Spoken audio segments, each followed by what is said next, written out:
What's up, guys? I think that little intro thing I do, I think it gets way too laggy. It doesn't look that laggy on my end, but watching it back, I don't think I should play that anymore.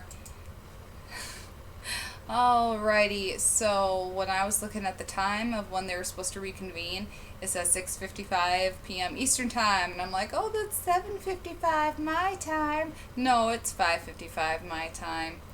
But, well, that's how you know I'm not feeling the best.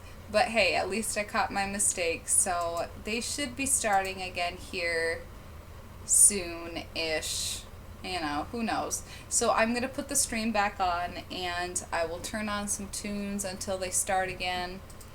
I'm sorry that I had the time wrong. I'm definitely, not feeling it tonight. So again, I probably won't be in the chat very much. Gotta go get dinner made anyway. So thank you guys for joining. Make sure that you're subscribed and hit the bell notification. That way you get notified when we go live, especially when I get the time wrong. And when we put out videos and stuff like that, when you turn on the bell notifications, you'll be notified of those things. And you can follow us on Twitter and Instagram at GrowTheInfo is our handle. And on our website, growtheinfo.com, you can find all kinds of good press releases and USDA recall notices, court updates from people like trying to sue our government and stuff, and all kinds of good stuff. So make sure you check that out as well. Thank you for joining, everybody. I appreciate each and every moment that you're here, every time you hit the thumbs up and you share the stream and our videos with other people. It really helps us to grow as a channel. So thank you so much for that. And let's get some tunes on while we are waiting for the government to do their thing.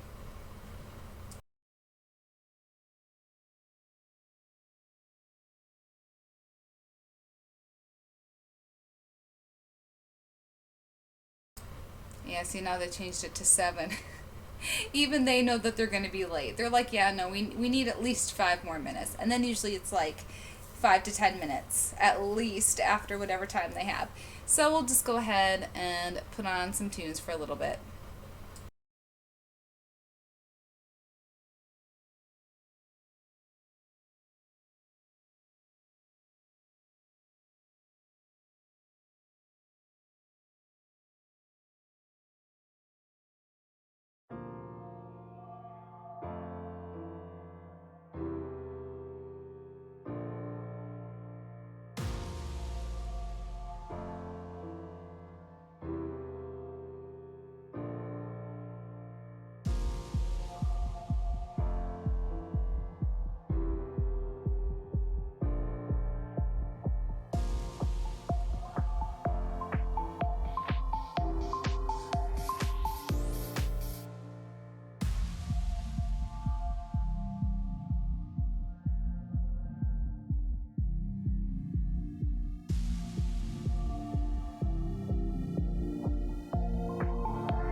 Majority Leader is recognized.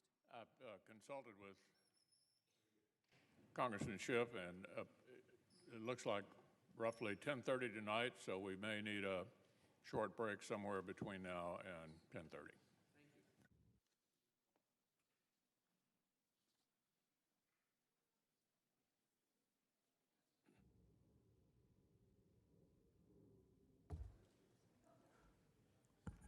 you. Mr. Chief Justice, distinguished members of the Senate, counsel to the President, my colleagues, the American people.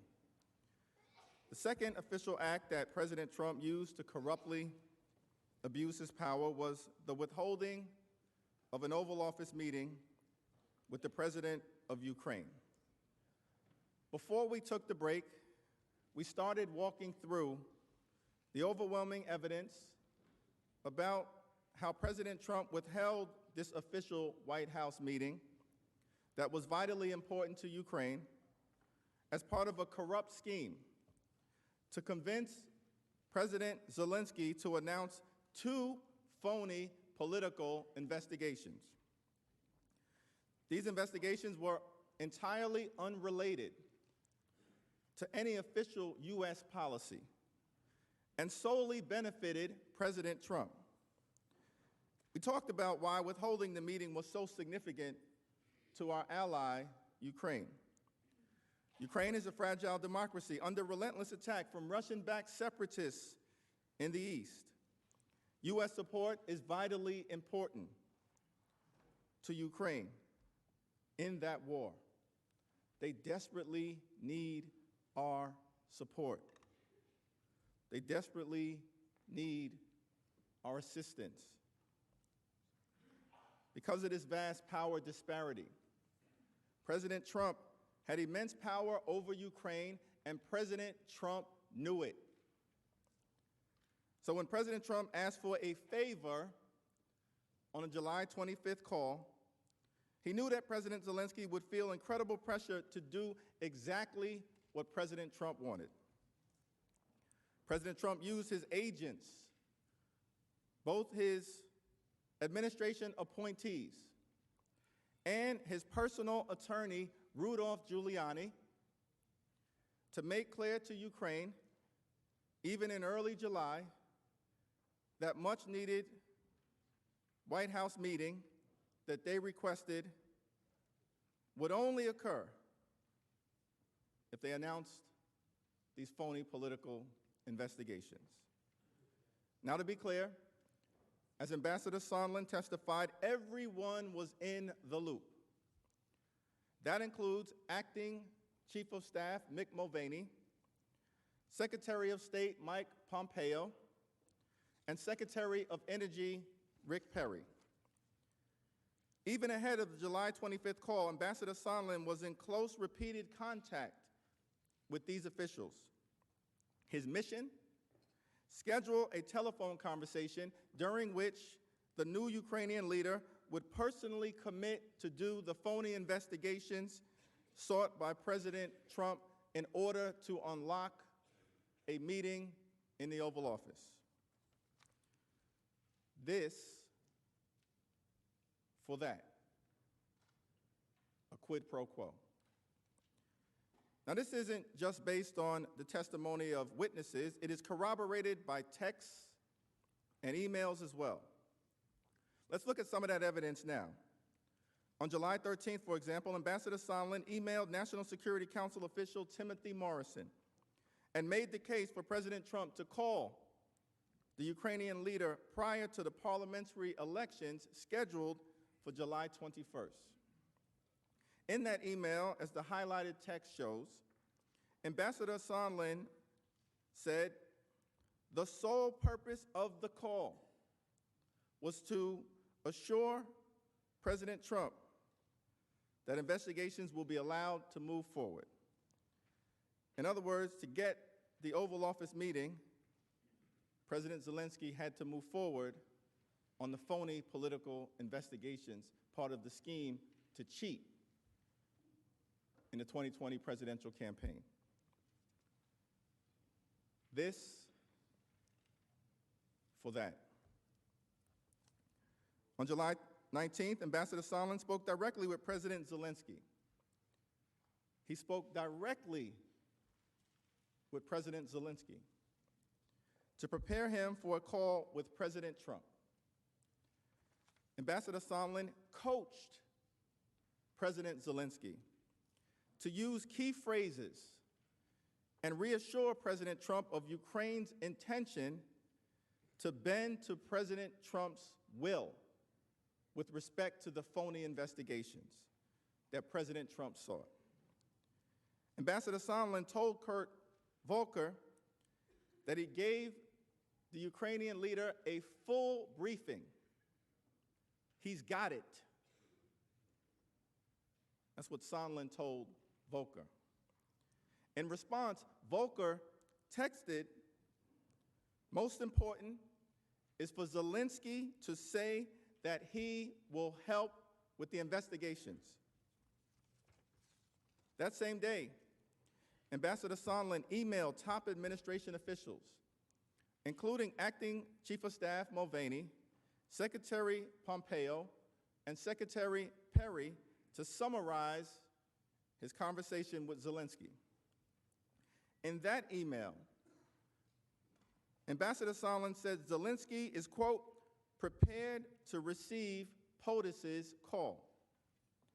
Will assure him, meaning POTUS, that he intends to run a fully transparent investigation and will turn over every stone.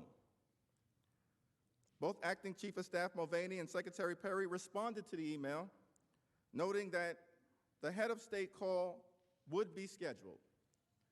Secretary Perry wrote, Mick just confirmed the call being set up for tomorrow by NSC, the National Security Council.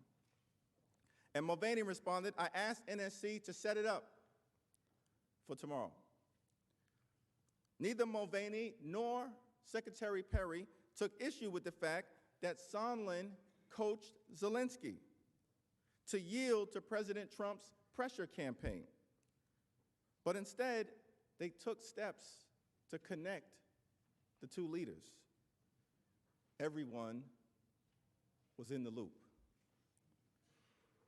They were aware that during the July 20th call, President Trump intended to solicit foreign interference in the 2020 election and press the Ukrainian leader to announce investigations into former Vice President Biden and the CrowdStrike conspiracy theory. There was no focus on advancing America's foreign policy or national security objectives. The only priority was President Trump's corrupt demand for phony investigations in exchange for an Oval Office meeting. This for that. Here's Ambassador Sondland's testimony confirming this scheme. Everyone was in the loop. It was no secret. Everyone was informed via email on July 19th, days before the presidential call. As I communicated to the team, I told President Zelensky in advance that assurances to run a fully transparent investigation and turn over every stone were necessary in his call with President Trump. In his call with President Trump. Now we come to July 25th, the morning of the infamous phone call, the culmination of a months-long campaign to engineer a corrupt quid pro quo.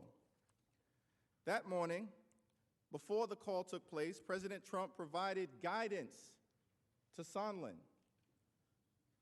On the morning of July 25th, he told him that President Zelensky should be prepared to announce the investigations in exchange for the White House meeting. After Sondland's call with President Trump on the morning of July 25th, Sondland urgently tried to reach Kurt Volker. When he could not reach Ambassador Volker by phone, he sent a text that said, call ASAP, and he left a message. Volker testified that he indeed received that message, which involved the following content. Quote, President Zelensky should be clear, convincing, forthright with President Trump about his commitment to fighting corruption, investigating what happened in the past. That refers to the Russian-inspired, fake, phony, and false conspiracy theory about Ukraine having been involved in interfering in our 2016 elections. And if he does that, President Trump was prepared to be reassured that he would say yes. Come on, let's get this date for this visit scheduled. Ambassador Volker then conveyed that message approximately 30 minutes before the Trump-Zelensky call to Zelensky's top aide Andrei Yermak. As you can see on the slide, Ambassador Volker texts Yermak, Zelensky's guy, and says, assuming President Z convinces Trump he will investigate / get to the bottom of what happened in 2016, the White House meeting would get scheduled. This for that. So President Trump talks to Ambassador Sondland. Sondland talks to Ambassador Volker. Volker talks to President Zelensky's aide, Yermak. And then the July 25th call occurs. When Ambassador Sondland testified, he agreed with this sequence, indicating it certainly makes sense. Here is what Sondland had to say. But the sequence certainly makes sense, right? Yeah, it does. You talked to President Trump. You told Kurt Volker to call you. You left a message for Kurt Volker. Kurt Volker sent this text message to Andrei Yermak to prepare President Zelensky. And then President Trump had a phone call where President Zelensky spoke very similar to what was in this text message, right? Right. And you would agree that the message in this that is expressed here is that President Zelensky needs to convince Trump that he will do the investigations in order to nail down the date for a visit to Washington, D.C. Is that correct? That's correct.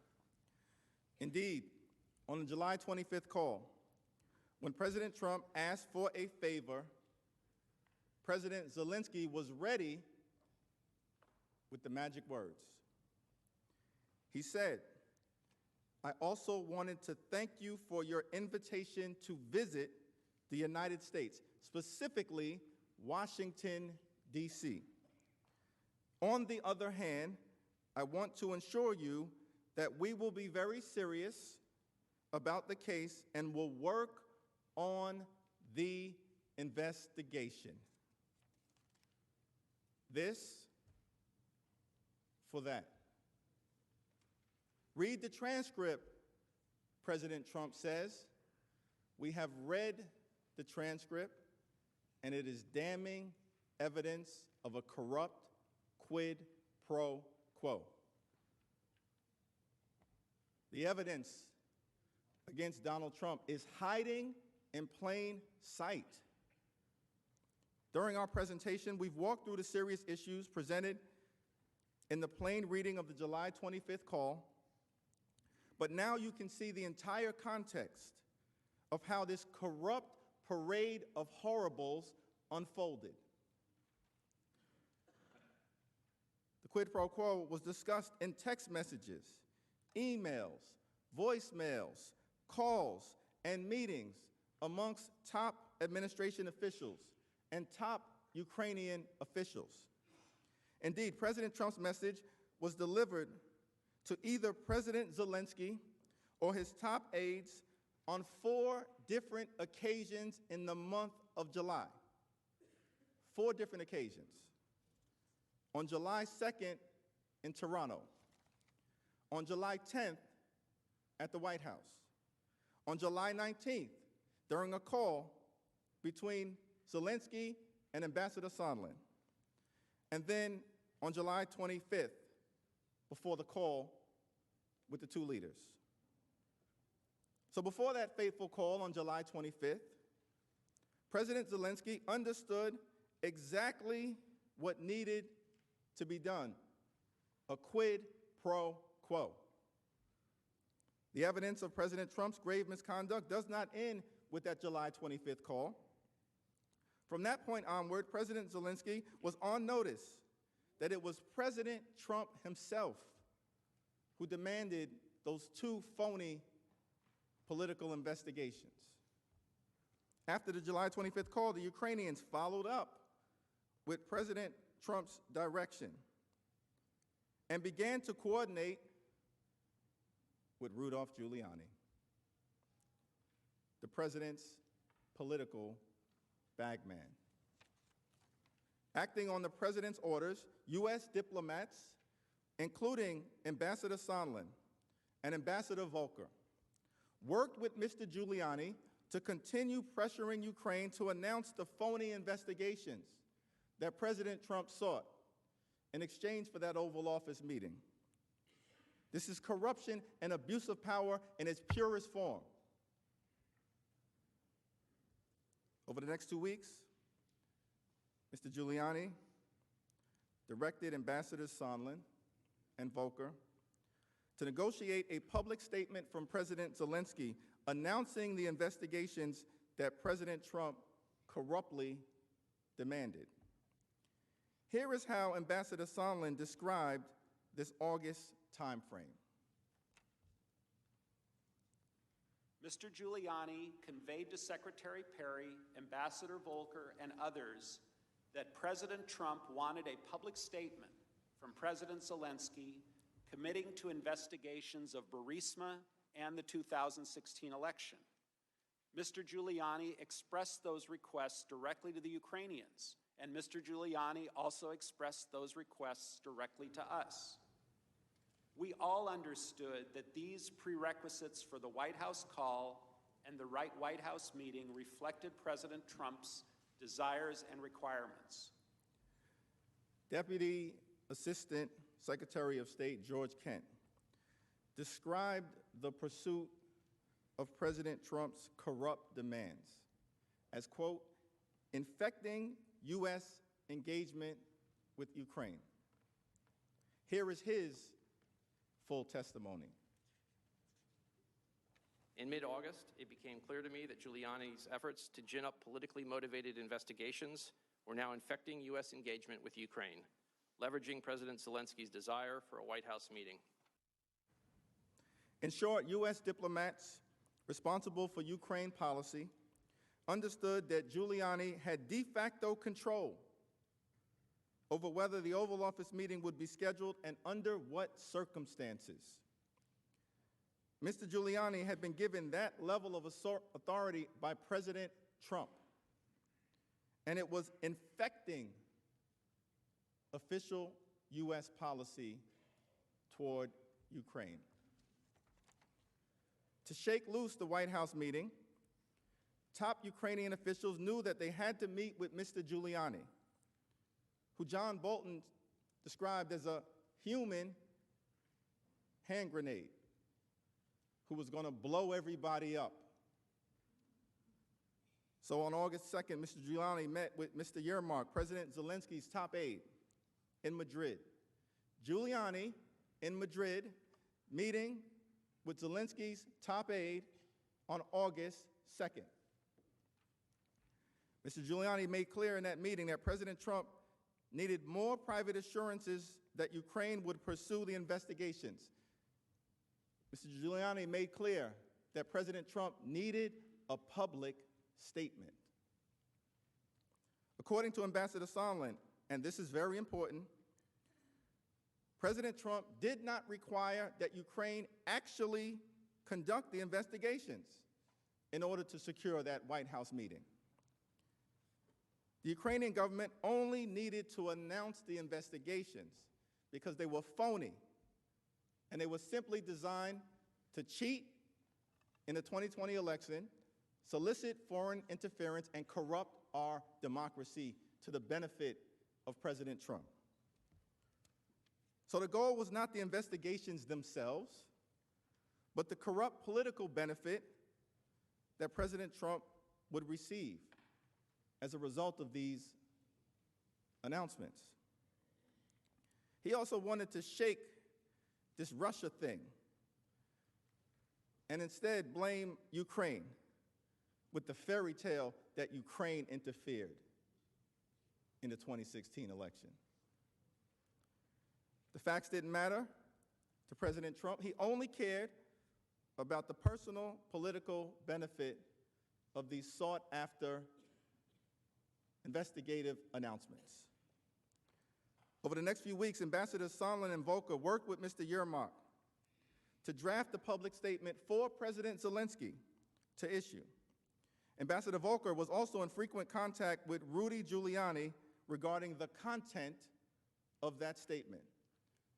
Now, Rudy Giuliani, of course, is not a Secretary of State, he's not an ambassador, he's not a member of the diplomatic corps.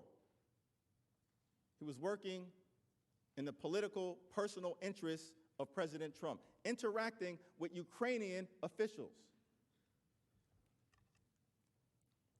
On August 9th, Ambassador Volker texted Mr. Giuliani and requested a call to update him on the progress of the negotiations for the statement and discuss the content of what it should include.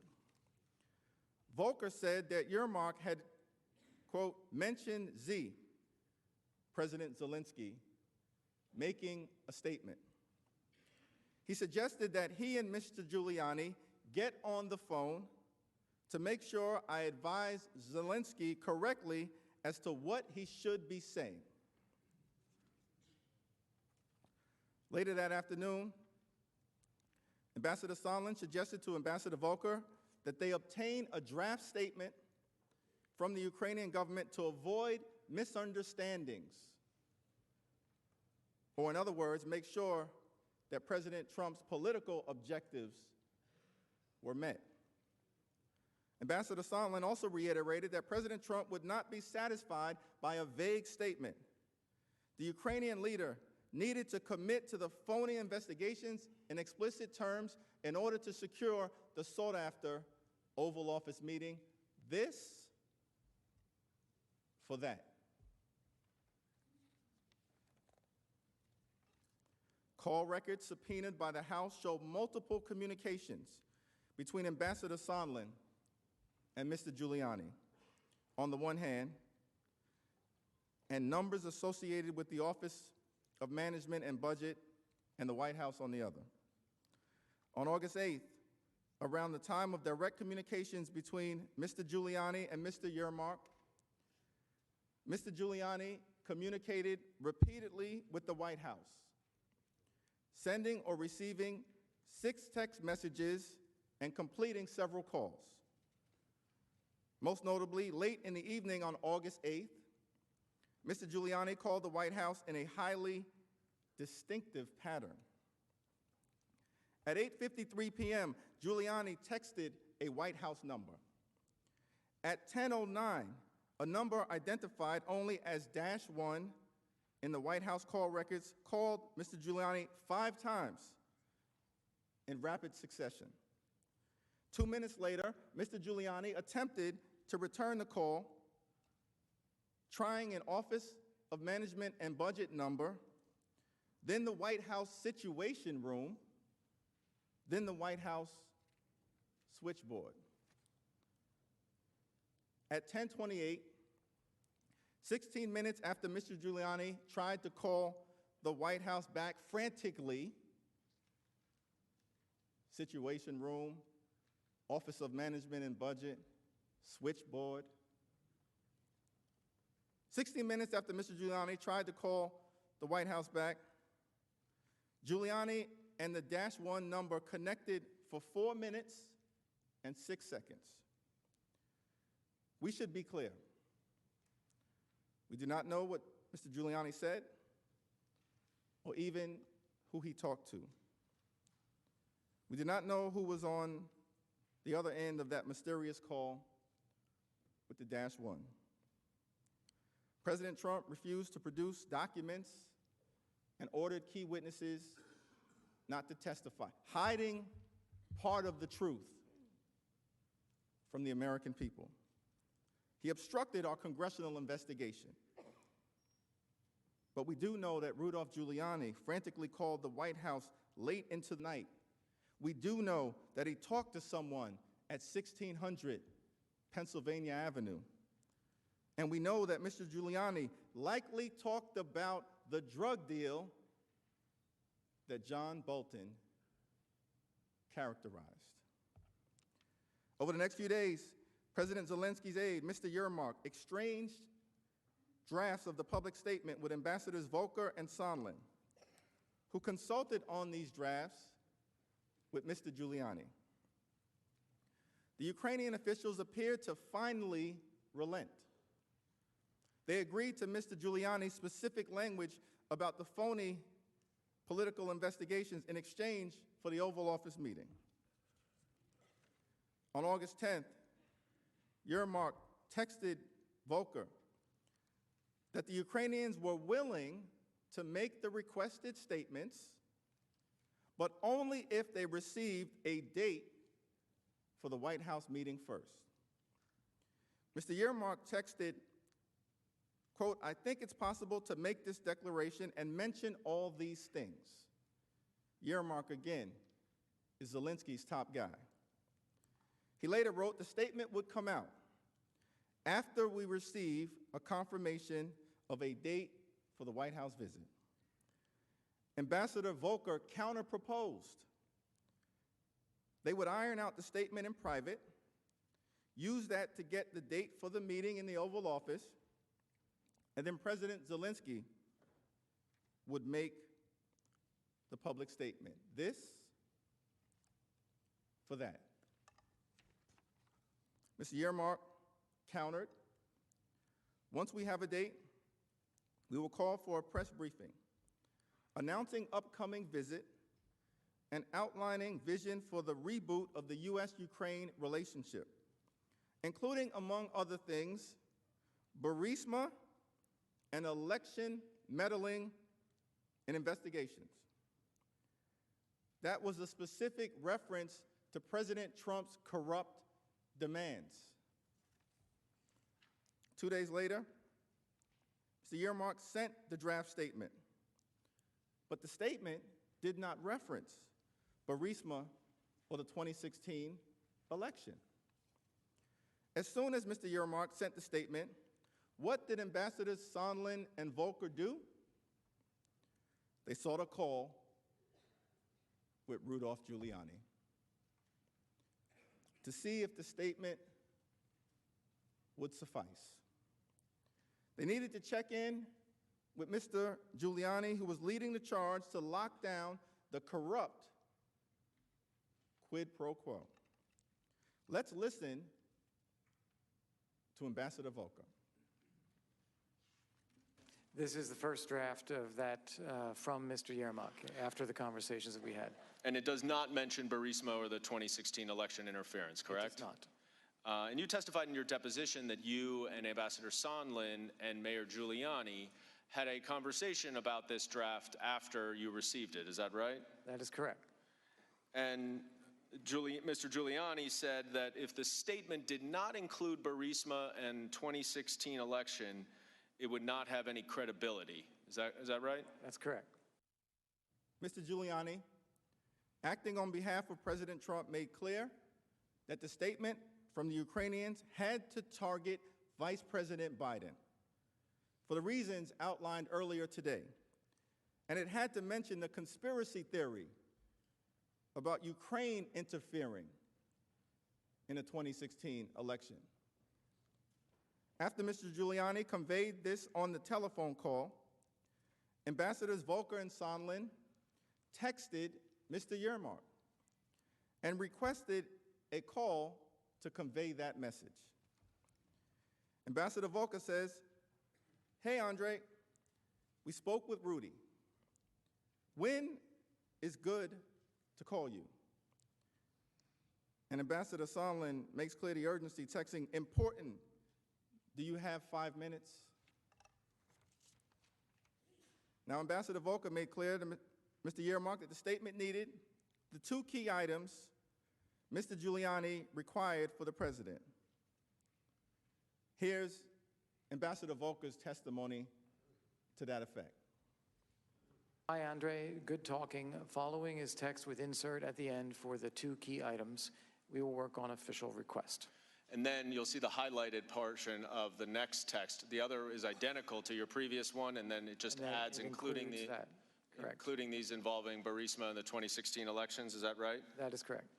And that was what Mr. Giuliani insisted on adding to the statement? That's what he said would be necessary for that to be credible. And the Ukrainians ultimately did not issue this statement, is that right? That is correct. And President Zelensky ultimately did not get the Oval Office meeting either, did he? Not yet. President Zelensky is still waiting for that Oval Office meeting. Ronald Reagan, in a speech that he delivered in 1987 at the foot of the Berlin Wall, in the midst of the Cold War, said to the world, East and West do not mistrust each other because we are armed. We are armed because we mistrust each other.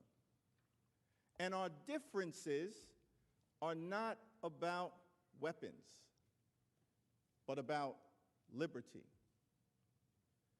The Trump-Ukraine scandal is certainly about weapons. It's about the unlawful withholding of $391 million in security aid. It's about a withheld, sought-after Oval Office meeting. It's about trying to cheat in the 2020 election. It's about corrupting our democracy. It's about undermining America's national security. It's about a stunning abuse of power. It's about obstruction of Congress. It's about the need for us here in this great chamber to have a fair trial with witnesses and evidence. It's about a corrupt quid pro quo. But perhaps above all else, it's about liberty. Because in America, for all of us, what keeps us free from tyranny is the sacred principle that in this great country, no one is above the law.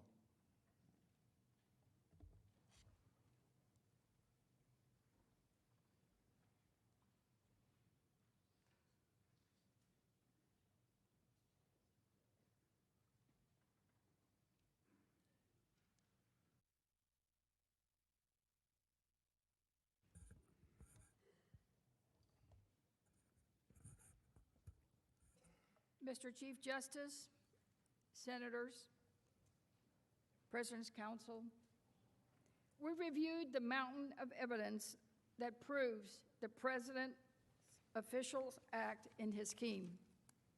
The corrupt bargain of a White House meeting in exchange for Ukraine announcing sham political investigations.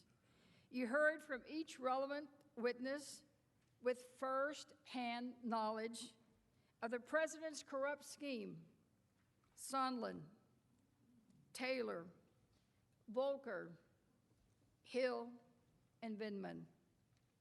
That there was a corrupt deal, an Oval Office meeting for investigations, quid pro quo, this for that. You also saw inescapable documentary proof that clearly proves a corrupt quid pro quo. The evidence is consistent, corroborated. It comes from in many forms, from many individuals who are lifelong public servants with no motivation to lie. In short, the evidence is overwhelming. Given how much we have gone through, let's review some of those career public servants' testimony who state clearly that they too believed it was a quid pro quo, a this for that. Because it is really powerful to hear directly from them. So let's watch Ambassador Taylor. By mid-July, it was becoming clear to me that the meeting President Zelensky wanted was conditioned on the investigations of Burisma and alleged Ukrainian interference in the 2016 U.S. elections. It was also clear that this condition was driven by the irregular policy channel I had come to understand was guided by Mr. Giuliani. It was clear these were conditions driven by irregular policies. And we know this too because Ambassador Sondland said so at the July 10 meeting. Dr. Fiona Hill described the scene in Ambassador Bolton's office where the quid pro quo was made clear. Let's watch. Ukrainians, Mr. Danylyuk starts to ask about a White House meeting, and Ambassador Bolton was trying to parry this back. Although he's the National Security Advisor, he's not in charge of scheduling the meeting. We have input recommending the meetings, and this goes through a whole process. So it's not Ambassador Bolton's role to start pulling out the schedule and start saying, right, well, we're going to look and see if this Tuesday and this month is going to work with this. And he does not, as a matter of course, like to discuss the details of these meetings. He likes to leave them to, the appropriate staff for this. So this was already going to be an uncomfortable issue. And as Ambassador Bolton was trying to move that part of the discussion away, I think he was going to try to deflect it onto another wrap-up topic, Ambassador Sondland leaned in basically to say, well, we have an agreement that there will be a meeting if specific investigations are put underway. And that's when I saw Ambassador Bolton stiffen. I was sitting behind him in the chair, and I saw him sit back slightly like this. He'd been more moving forward like I am to the table. And for me, that was an unmistakable body language, and it caught my attention. And then he looked up to the clock, and, at his watch, or towards his wrist in any case, again, I was sitting behind him, and basically he said, well, it's been really great to see you. I'm afraid I've got another meeting. Ambassador Bolton stiffened. Quite a description. Lieutenant Colonel Vintman's testimony is consistent with Dr. Hill's recollection of the July 10 meeting, and it was made clear that the deal for the White House meeting was investigations. Let's watch Lieutenant Colonel Vintman. I want to move now to that July 10th meeting that you referenced, Colonel Vindman. What exactly did Ambassador Sondland say when the Ukrainian officials raised the idea of a White House meeting? As I recall, he referred to specific investigations that Ukrainians would have to deliver in order to get these meetings. Lieutenant Vindman, firsthand knowledge, they would have to deliver in order to get these meetings. It was also clear that this wasn't about general investigations about corruption. This was about corruption. It wasn't about corruption at all. Ambassador Sondland directed everyone, including the Ukrainian officials, to reconvene in the war room, where he discussed the arrangement he had reached with Mr. Mulvaney in more detail. And he made clear that it was about specific investigations that would benefit President Trump personally. Here's Lieutenant Colonel Vindman testifying, where he explains that Ambassador Sondland referred to the Bidens, Burisma, and the 2016 election, which had nothing to do with national security policy. Let's watch. Were the investigations, the specific investigations that Ambassador Sondland referenced in the larger meeting, also discussed in the wardroom meeting? They were. What did Ambassador Sondland say? Ambassador Sondland referred to investigations into the Bidens, Burisma in 2016. How did you respond, if at all? I said that this request to conduct these meetings was inappropriate. These investigations was inappropriate and had nothing to do with national security policy. Nothing to do with national security policy. That's about sums it up, doesn't it? It has nothing to do with national security policy. President Trump's scheme was for his personal interest, not national security. And his testimony, once again, is corroborated. Dr. Hill joined the wardroom conversation later and also recalled a discussion of investigations in a White House meeting, and that Lieutenant Colonel Vindman said, quote, "This is inappropriate. We're the National Security Council. We cannot be involved in this." Here's her testimony. And so when I came in, Gordon Sondland was basically saying, well, look, we have a deal here that there will be a meeting I have a deal here with Chief of Staff Mulvaney. There will be a meeting if the Ukrainians open up or announce these investigations into 2016 in Burisma. And I cut it off immediately there. Because by this point, having heard Mr. Giuliani over and over again on the television and all of the issues that he was asserting, by this point it was clear that Burisma was code for the Bidens, because Giuliani was laying it out there. I could see why Colonel Vindman was alarmed. And he said, this is inappropriate with the National Security Council. We can't be involved in this. And what's more, as Ambassador Sondland told us, everyone was in the loop, meaning it became clear that President Trump was directing this. And Dr. Hill, who at one point confronted Gordon Sondland over this arrangement, further reached the conclusion that he was acting on the president's orders and coordinating with other senior officials. He had made this clear. He was briefing the president on all this. Here's Dr. Hill's testimony. Let's watch. So I was upset with him that he wasn't fully telling us about all of the meetings that he was having. And he said to me, but I'm briefing the president. I'm briefing Chief of Staff Mulvaney. I'm briefing Secretary Pompeo, and I've talked to Ambassador Bolton. Who else do I have to deal with?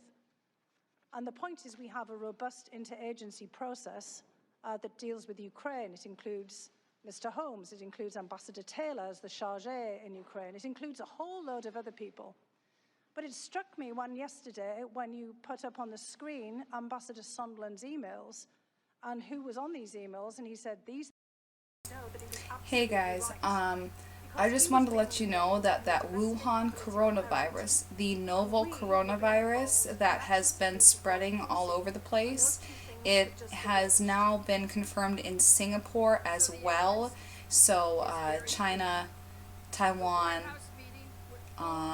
Japan, several countries have had it confirmed. The U.S., it was in Washington, and there are now, what was it? I think it said 25 people have died, and they have now quarantined 3 cities in China. So about 18 million people are quarantined in China right now because of the coronavirus. So I just wanted to let you guys know that, you know, I don't, I want to stream the hearings, but I don't want you guys to not be aware of this other information that's coming up, because it's important too. So that's all. Didn't just testify about this in impeachment proceedings. They contemporaneously reported this conduct in real time. Their reactions illustrate that this was not the kind of thing that both parties do when they have the White House. This was something different, something corrupt, something insidious, to use Ambassador Sondland's characterization in later testimony. The officials who instinctively recoiled from the corrupt deal that Sondland blurted out were distinguished, patriotic public servants. Let's go through some specific examples of that evidence. After the July 10 meeting we just talked about, where Ambassador Sondland made clear the agreement that the White House meetings were conditioned on the investigations, Dr. Hill consulted with Ambassador Bolton and told him what she had heard. Ambassador Bolton gave her, as she put it, very specific instruction to report this conduct in real time, and she did.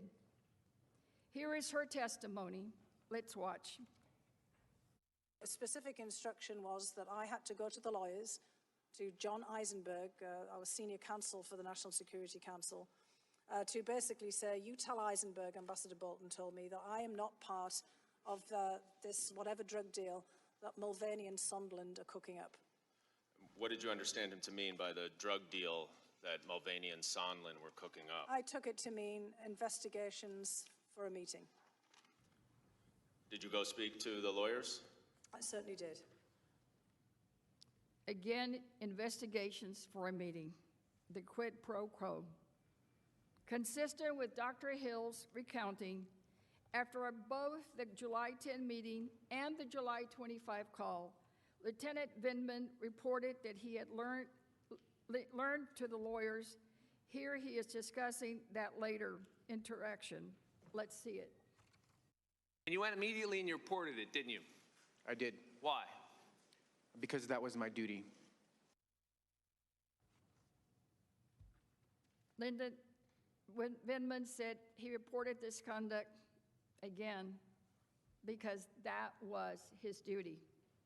He acted as he did out of a sense of duty and as a Purple Heart veteran with confidence in America, he would be protected for doing this right thing, even if it angered the President of the United States.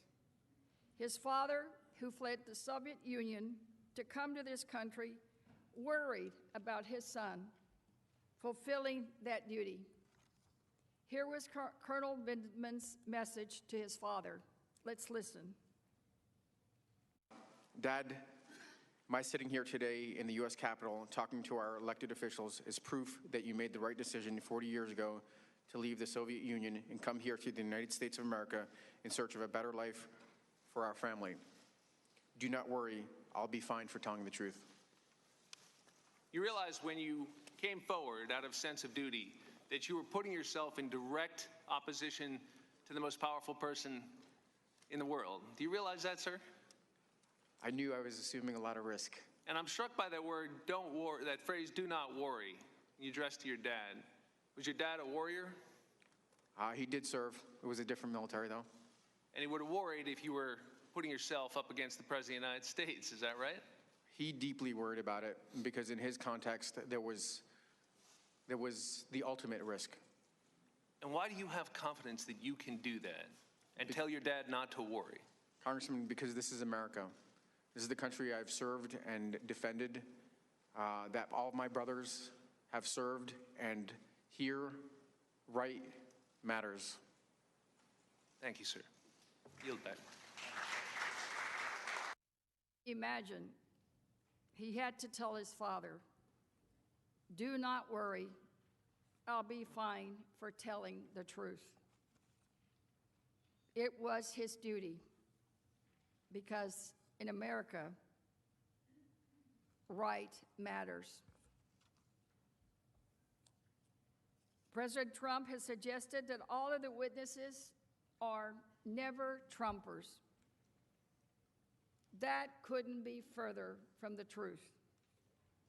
As we just saw, these U.S. officials are brave public servants. It is wrong, just flat wrong, to suggest they were doing anything other than testifying out of a sense of duty, as Lieutenant Colonel Vindman testified. But it wasn't just U.S. officials whose reactions show us that this was wrong. It is also clear how corrupt this scheme was because Ukraine resisted it. President Zelensky was elected as a reformer. His first few months in office, he lived up to this promise. Here is Ambassador Taylor testifying on this point. Let's see it. Once I arrived in Kyiv, I discovered a weird combination of encouraging, confusing, and ultimately alarming circumstances. First, the encouraging. President Zelensky was reforming Ukraine in a hurry. He appointed reformist ministers and supported long-stalled anti-corruption legislation. He took quick executive action, including opening Ukraine's high anti-corruption court. With a new parliamentary majority stemming from snap elections, President Zelensky changed the Ukrainian constitution to remove absolute immunity from Rada deputies, the source of raw corruption for 2 decades. The excitement in Kyiv was palpable. This time could be different, a new Ukraine finally breaking from its corrupt post-Soviet past. So we know that President Zelensky was a reformer, fighting corruption, fighting for reform, and he got started early as soon as he was sworn in.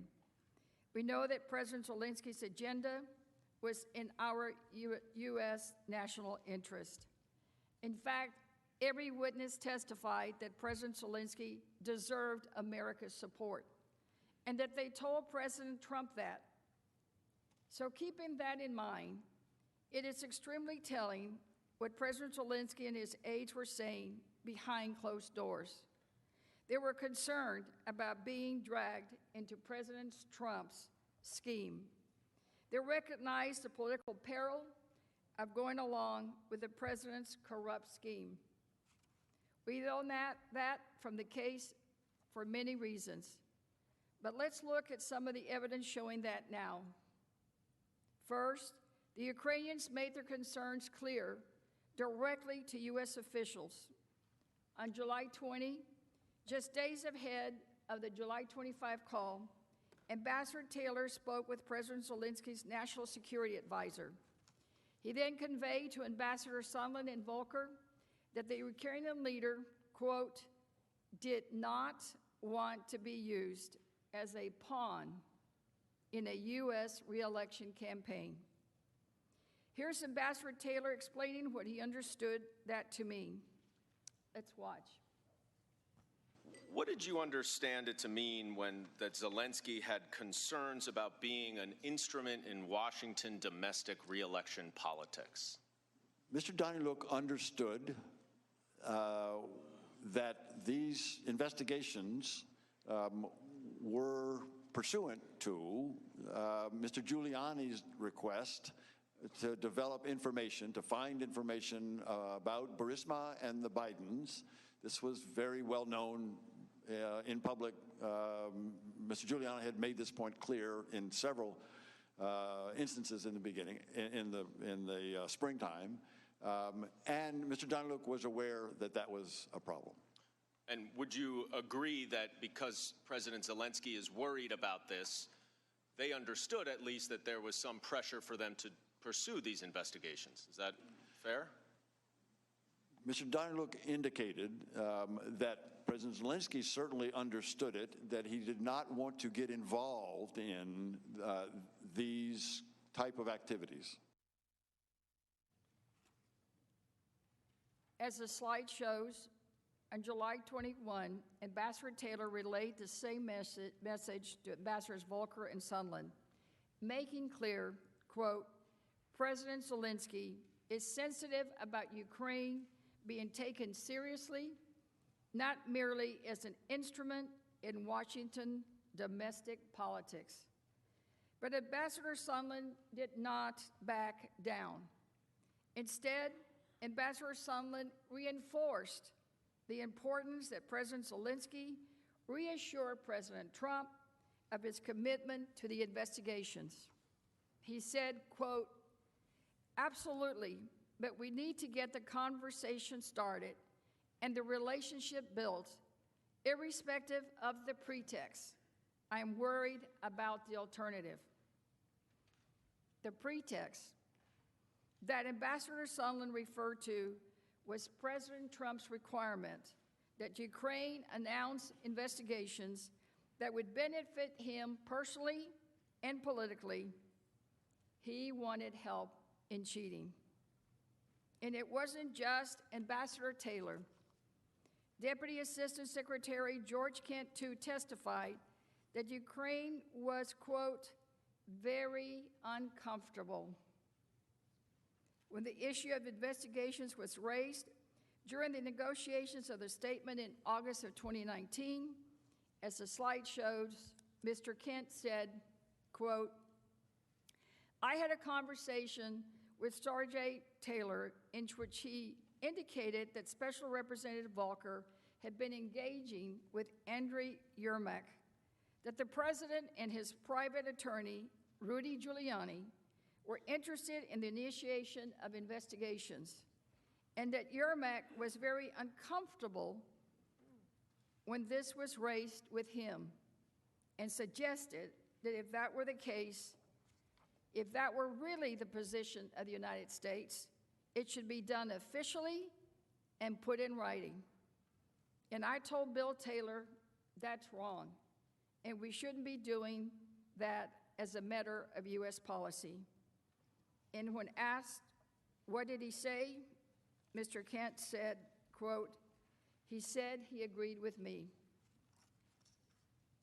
Now, What's also important to note is this: why? Ukraine made this clear. If the U.S. was asking them for investigations, especially investigations that made them uncomfortable, they should be done officially and put in writing. Mr. Kent's testimony shows that. He said, quote, "Yermak was very uncomfortable when this was raised with him and suggested if that were the case, if that were really the position of the United States, it should be done officially and put in writing."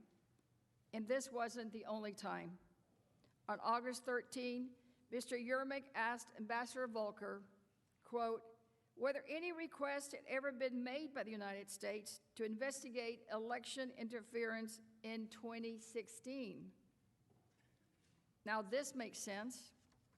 Normally, if something is actually about official U.S. policy, the president would go through official U.S. channels. But as we've seen here, he didn't. His personal attorney made this. This wasn't about foreign policy. It was something that would benefit President Trump personally. The administration officials made this clear too.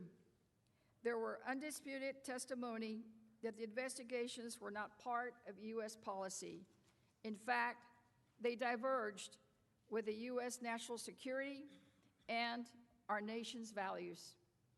And the Department of Justice has made this crystal clear in public statements. They have never been asked officially to do any of these investigations. And that's how we know this is so very wrong. Even Ukraine, a struggling new country, knew this was wrong. And they stood up to President Trump and said so. Yermak, and remember he was Zelensky's chief aide, was basically saying, you want an investigation? Please send us a formal request from DOJ. Show us you're willing to stand behind the legitimacy of what you're asking. But Ambassador Volker was unable to provide that information. And that's why, even though the White House meeting was so critical to Ukraine, even though Ukraine needed it so desperately, they still wouldn't make the statement with the key additions. President Trump's political investigations, which were solely to help his reelection and had nothing to do with foreign policy. President Zelensky tried different ways to resist the pressure of becoming a pawn in U.S. politics. Even though the Oval Office meeting was important, Zelensky repeatedly tried to find a way around committing to the investigations that President Trump demanded, or at the very least, schedule it before taking any official action. This is what you saw in the negotiation over the statement in August. And this is why even President Trump's second official act, withholding the White House meeting, was not enough to make Ukraine do his dirty work. Senators, we're coming to the end of the section of the presentation regarding the withholding of the White House meeting. So I want to just quickly remind us one last time about the central points that we have covered. President Trump exercised his official power when he withheld an Oval Office meeting that was critical to Ukraine. And he did this for only one reason, and one reason only. President Trump conditioned that Oval Office meeting on Ukraine, announcing investigations that would help him politically. This had nothing to do with official U.S. policy. President Trump directed U.S. officials who were supposed to work for the American people, to work instead with his personal agent, Rudy Giuliani, and focus only on his personal political interests. Acting on behalf of the president and with the president's full knowledge, Mr. Giuliani worked with those U.S. officials to carry out the president's scheme. They pressured the Ukrainian government to ask as a personal opposition research firm for President Trump. They tried to use a foreign government to dig up dirt on his client's rival, former Vice President Biden, an American citizen. And so President Trump could win his election. And they made clear that Ukraine would not get the official U.S. government support that it so desperately needed. Support that the President's national security team conveyed was necessary to advance our own national security objectives unless President Zelensky announced the sham investigations. Remember that an abuse of power occurs when the President corruptly exercises official power to obtain a personal benefit in a way that ignores or injures the national interest. Senators, that is exactly what happened here.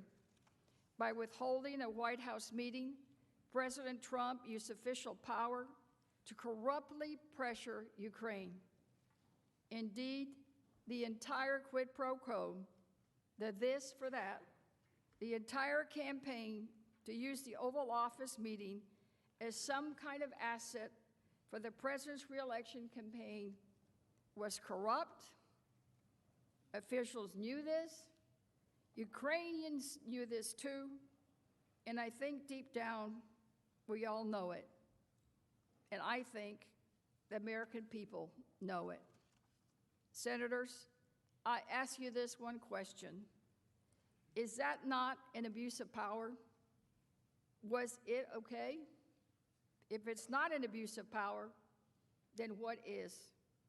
Is it okay to withhold official acts from a foreign country until that foreign country assists your reelection effort? If any other public official did that, he or she would be held accountable. I know that if one of us did that, we would be held accountable. The only way to hold this president accountable is right here in this trial. Otherwise, you would be telling Ukraine and the world that it's okay for the president to use our Oval Office and this country's prestige and power for himself instead of for the American people. If we allow this gross abuse of power to continue, this president would have free rein to abuse his control of U.S. foreign policy for personal interests. And so would any other future president. And then this president and all presidents become above the law. A president could take the powers of the greatest office in this land and use those powers not for the country, not for the American people, but for him or herself. I ask you to make sure this does not happen, because in this country, no one is above the law. Nadie se está encima de la ley. Now I yield to Ms. Demings. The Majority Leader is recognized. Mr. Chief Justice, the House managers have requested a 5-minute break. So ordered. Senate is in recess.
Mr. Chief Justice.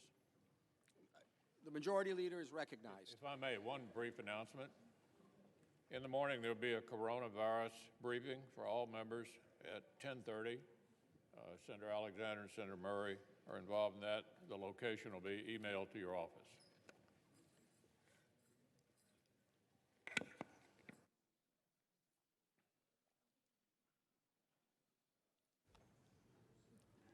Chief Justice Roberts, senators, and counsel for the President. We have now been through the first two official acts by the President, but neither of those official acts got the President what he wanted, help in his re-election campaign. So he turned to another official act to turn up the pressure even more, withholding nearly $400 million of vital military assistance to Ukraine in exchange for the investigations. Withholding military assistance to Ukraine made the original abuse of power, soliciting foreign interference in our elections, that much worse. But it was also in and of itself an abuse of power. And not only that, it violated the law.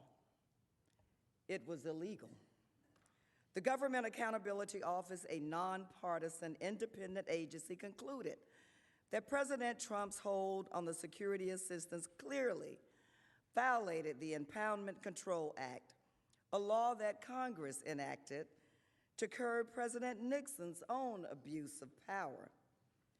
Now, President Trump may not like it, but once a law is passed, the President cannot change that law without coming back to us, the Congress.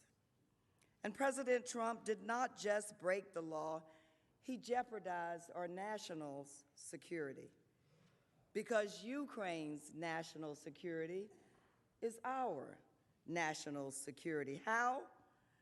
Because a free and democratic Ukraine is a shield against Russian aggression in Europe. That has been one of America's most important foreign policy and national security goals since World War II. Freedom, liberty, democracy, those values keep us safe. Let us now explain how President Trump's improper withholding of military assistance was clearly done to pressure Ukraine to announce the two baseless investigations, a gross abuse of power. First, we will briefly describe how important the military aid was to Ukraine's defense against Russian aggression, which affects our security. Second, we will explain how President Trump used the power of his office to freeze military aid to Ukraine in a way meant to conceal it from Congress. And third, we will present the overwhelming evidence that President Trump ordered the hold for a corrupt purpose, to pressure Ukraine to announce two investigations that would personally benefit his own re-election effort. Let us start with the importance of the aid to the United States national security. The United States has supported Ukraine since it secured independence from the Soviet Union in 1991. Our support was critical to convince Ukraine to forego its pursuit of a nuclear arsenal in 1994. We promised them that we would defend them if necessary, but our support became truly vital in 2014 when Ukraine revolted against its Russian-friendly president, Viktor Yanukovych. Ukrainian citizens rose up in protest, demanding democratic reforms and an end to corruption. The protests, rightly known as the Revolution of Dignity, removed the pro-Kremlin president. Russia responded by using its own military forces and proxies in Ukraine to invade Ukraine. This was the first effort to redraw European boundaries by military force since World War II. The war was devastating to Ukraine and remains so today. Approximately 7% of Ukraine's territory is now occupied by Russia. Approximately 15,000 people have been killed as a result of the conflict, and over 1.4 million people have been displaced. In response to Russia's invasion of Ukraine, the United States and our allies imposed sanctions on Russian individuals and entities and agreed to provide billions of dollars in assistance to support Ukrainian sovereignty and democratic development. We understood immediately, Democrats and Republicans alike, that Ukraine's safety and security was directly tied to our safety and security. With this goal in mind, since 2014, the United States has delivered roughly $1.5 billion in security assistance and another $1.5 billion in other assistance to our ally, Ukraine. Our allies in Europe have provided approximately $18 billion in loans and grants since 2014. As we have explained, the U.S. assistance comes partially from the Department of Defense, which provides important military support. It comes partially from the State Department, which helps Ukraine purchase military services or equipment manufactured by American companies in the United States. Ambassador Taylor explained how security assistance counters Russian aggression and can help shorten the war in the East. Here is his testimony. Mr. Chairman, the security assistance that we provide it takes many forms. One of the components of that, the security assistance that we provide, it takes many forms. One of the components of that assistance is counter battery radar. Another component are sniper weapons. These weapons and this assistance it allows the Ukrainian military to deter further incursions by the Russians against Ukrainian territory. If that further incursion, further aggression were to take place, more Ukrainians would die. So it is a deterrent effect that these weapons provide. It's also the ability, it gives the Ukrainians the ability to negotiate from a position of a little more strength when they negotiate an end to the war in Donbass, negotiating with the Russians. This also is a way that would reduce the number of Ukrainians who would die. Congress imposed certain conditions on the DoD assistance. Those conditions require DoD to hold half of the money in reserve. To release all of the funds, DoD, in coordination with the State Department, must conduct a review and certify to Congress that Ukraine has done enough to fight corruption. Now, President Trump may argue that the conditions imposed by Congress are similar to the hold he placed on aid to Ukraine. As Mick Mulvaney said, and I quote, "We do this all the time." But let us be very clear. These types of conditions, which are often included in appropriation bills, are designed to promote official U.S. policy, not the policy of one individual or one president. This is exactly the type of permissible condition on aid that Vice President Biden was implementing when he required that Ukraine fire its corrupt prosecutor general before getting a loan guarantee. Prior to 2019, the Trump administration provided security assistance to Ukraine without incident, even under the previous Ukrainian administration of President Petro Poroshenko, which suffered from serious corruption.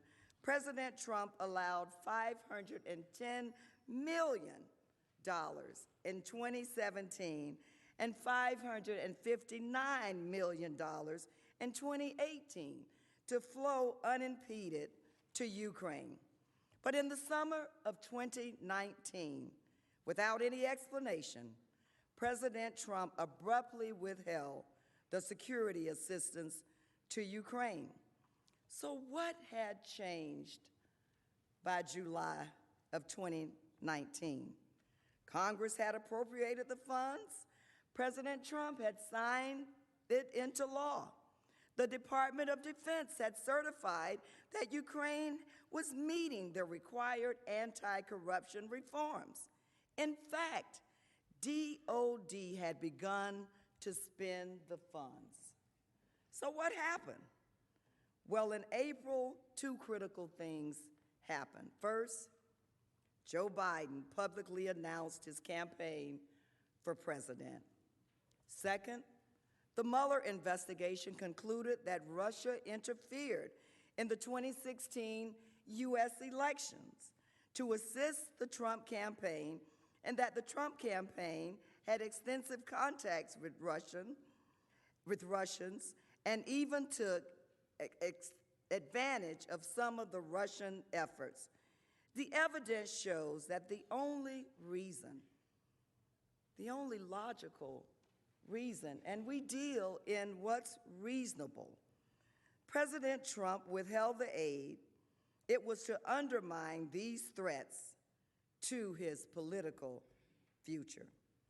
As we have discussed, security assistance to Ukraine has broad bipartisan support from Congress, as well as every agency within the president's own administration. And let us be clear about something. The money mattered to Ukraine. It mattered to Ukraine. Witness testimony revealed that this money was 10% of Ukraine's defense budget. 10%. Now imagine if President Trump just decided, without cause or explanation, to hold 10% of our own defense budget. That would have a dramatic impact on our military, and it certainly did to Ukraine, our ally. Keep in mind, too, that President Trump had to sign the bill into law, which he did in September of 2018. At no time during the congressional debate or passage of the bill did the White House express any concerns about the funding or the program itself. I want you to see the slide before us. President Trump signs bill authorizing aid to Ukraine for fiscal year 2019. On June 18, President Trump's own Department of Defense certified that Ukraine had met all of the anti-corruption requirements necessary to receive aid. And you know what? The Department of Defense announced that the money was on its way, just as we, the United States of America, had promised. Senators, our word must continue to mean something. Our word must continue to mean something powerful in the world. So let us make certain that America continues to live up to its promise.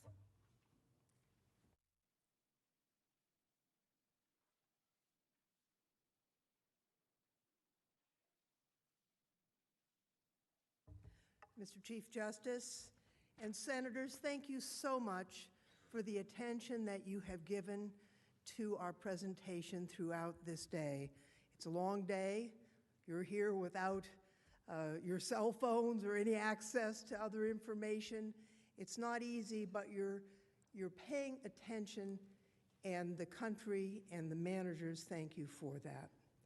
Now, we've just gone through the importance of the security assistance to Ukraine to our national security, and the clear consensus among Congress, the executive, and the President's agencies and advisors that the aid should be released to Ukraine. In fact, by June 18th, after having certified that Ukraine had met all the anti-corruption reform requirements to receive the aid, DoD announced its intention to provide the $250 million in security assistance to Ukraine. This brings us to the second part of this section of our argument. Soon after that June 18th press release, President Trump quickly moved to stop the aid from flowing. He did this with no explanation, against the clear consensus of his advisors and his agencies, and against our nation's security interests. And he was so determined to do it in order to pressure Ukraine to do his political dirty work that he was willing to violate the law, something his own officials were well aware of and worried about. How do we know the president ordered the hold? Well, first, there's no real dispute that the president ordered the hold. The hold on security assistance to Ukraine was a unilateral official act by the president. Immediately after the DoD's June 18th press release announcing the $250 million in security assistance funds for Ukraine, President Trump started asking questions about the funding programs. Laura Cooper from DoD and Mark Sandy from OMB testified about this sudden interest in Ukraine security assistance, something that Cooper called unusual. We, of course, have received no documents from OMB and DoD because of the president's obstruction. Why did the president want to hide these documents? We don't know. But thanks to Freedom of Information lawsuits and hardworking reporters, we know a little from the documents that we do have. For instance, we know that the day after the DoD press release, the president asked for information about the Ukraine aid.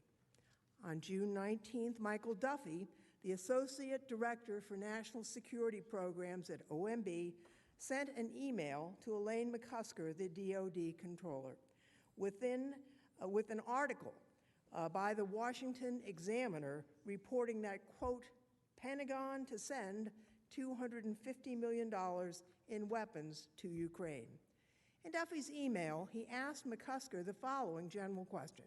The president has asked about this funding release, and I've been tasked to follow up with someone over there to get more detail. Do you have any insight on this funding? It seems that on June 19, Robert Blair, Mick Mulvaney's deputy, called acting OMB Director Russell Vought to discuss the Ukraine security assistance. He told him, we need to hold it up. That's right. The hold was actually directed impulsively, without any policy or agency review, as soon as President Trump apparently learned about it from press reports.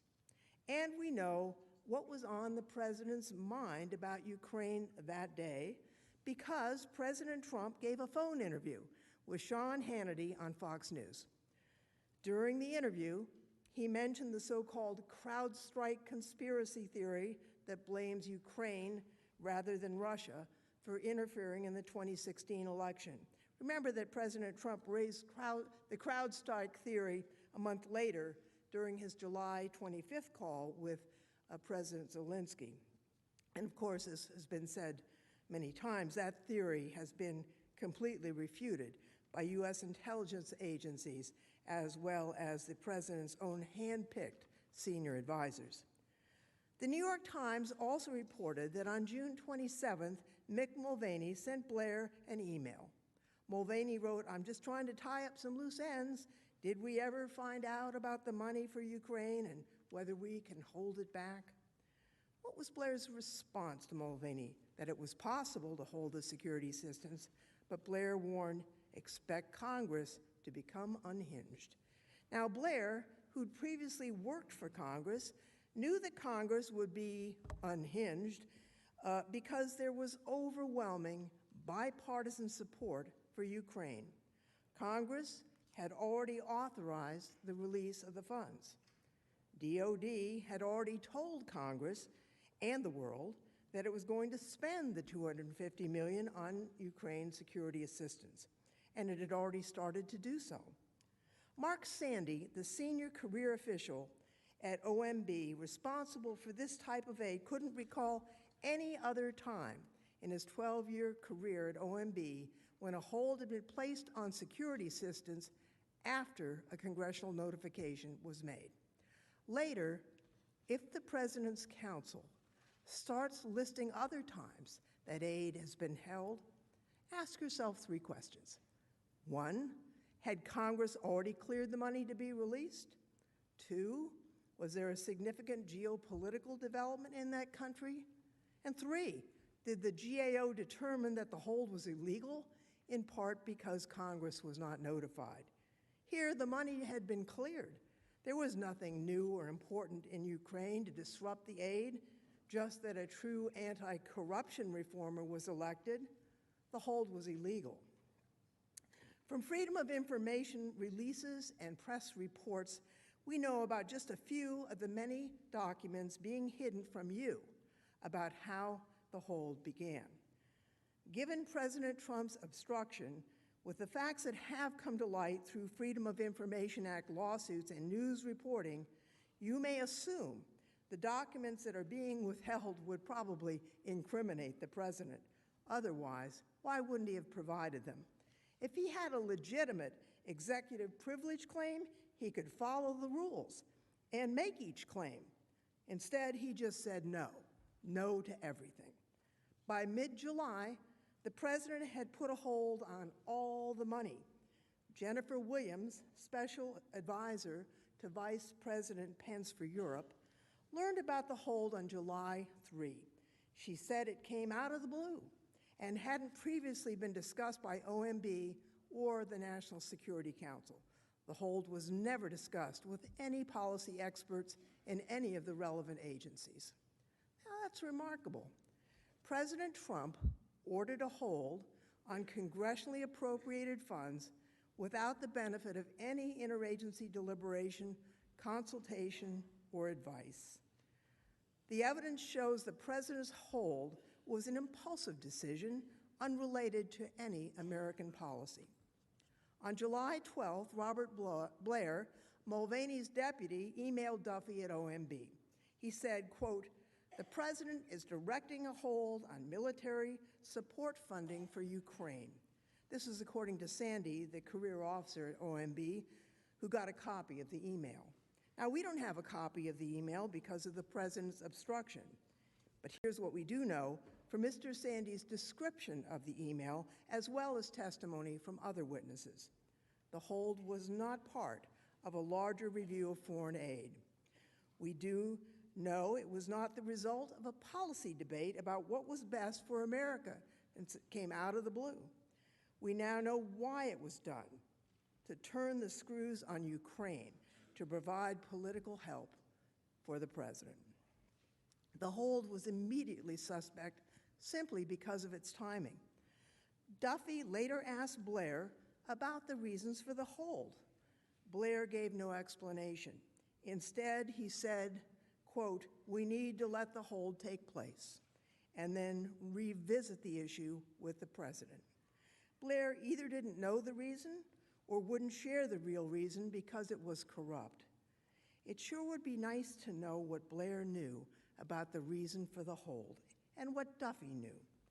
We could ask them the question if you authorize a subpoena. Now, we had hoped, as we said, that the Senate would authorize subpoenas before our arguments were made. We thought it would have been helpful. But we know that you'll have another opportunity to call witnesses, to require documents, and we hope that your decision will be informed by the arguments we're making to you over these days, and that you will, in fact, get the full story. Well, we do know, actually, the reason why the president did what he did. We know the president held the money. It wasn't because of any policy reason to benefit America or any concern about corruption in Ukraine or any desire for more burden sharing from other countries.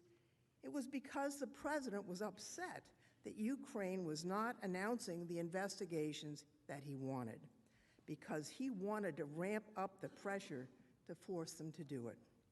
From the very beginning, it was clear the hold was not in America's national interest.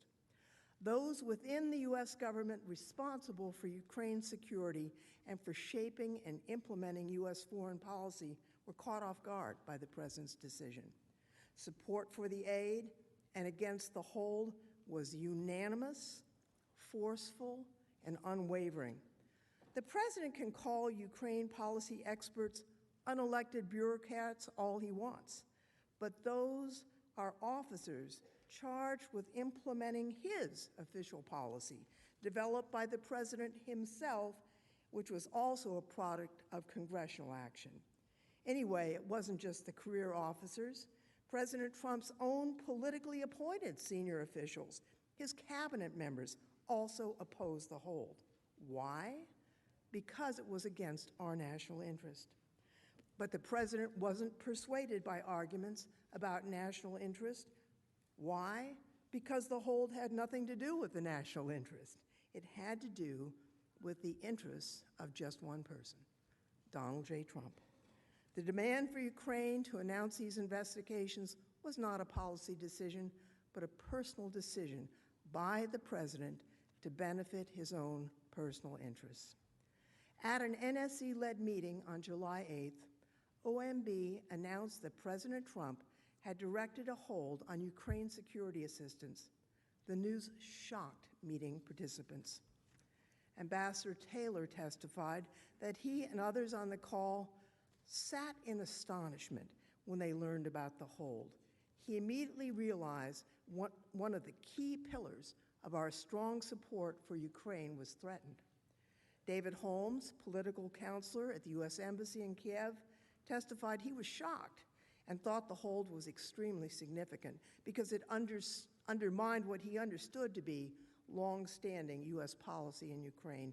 And Catherine Croft, the State Department's special advisor for Ukraine, testified that the announcement blew up the meeting.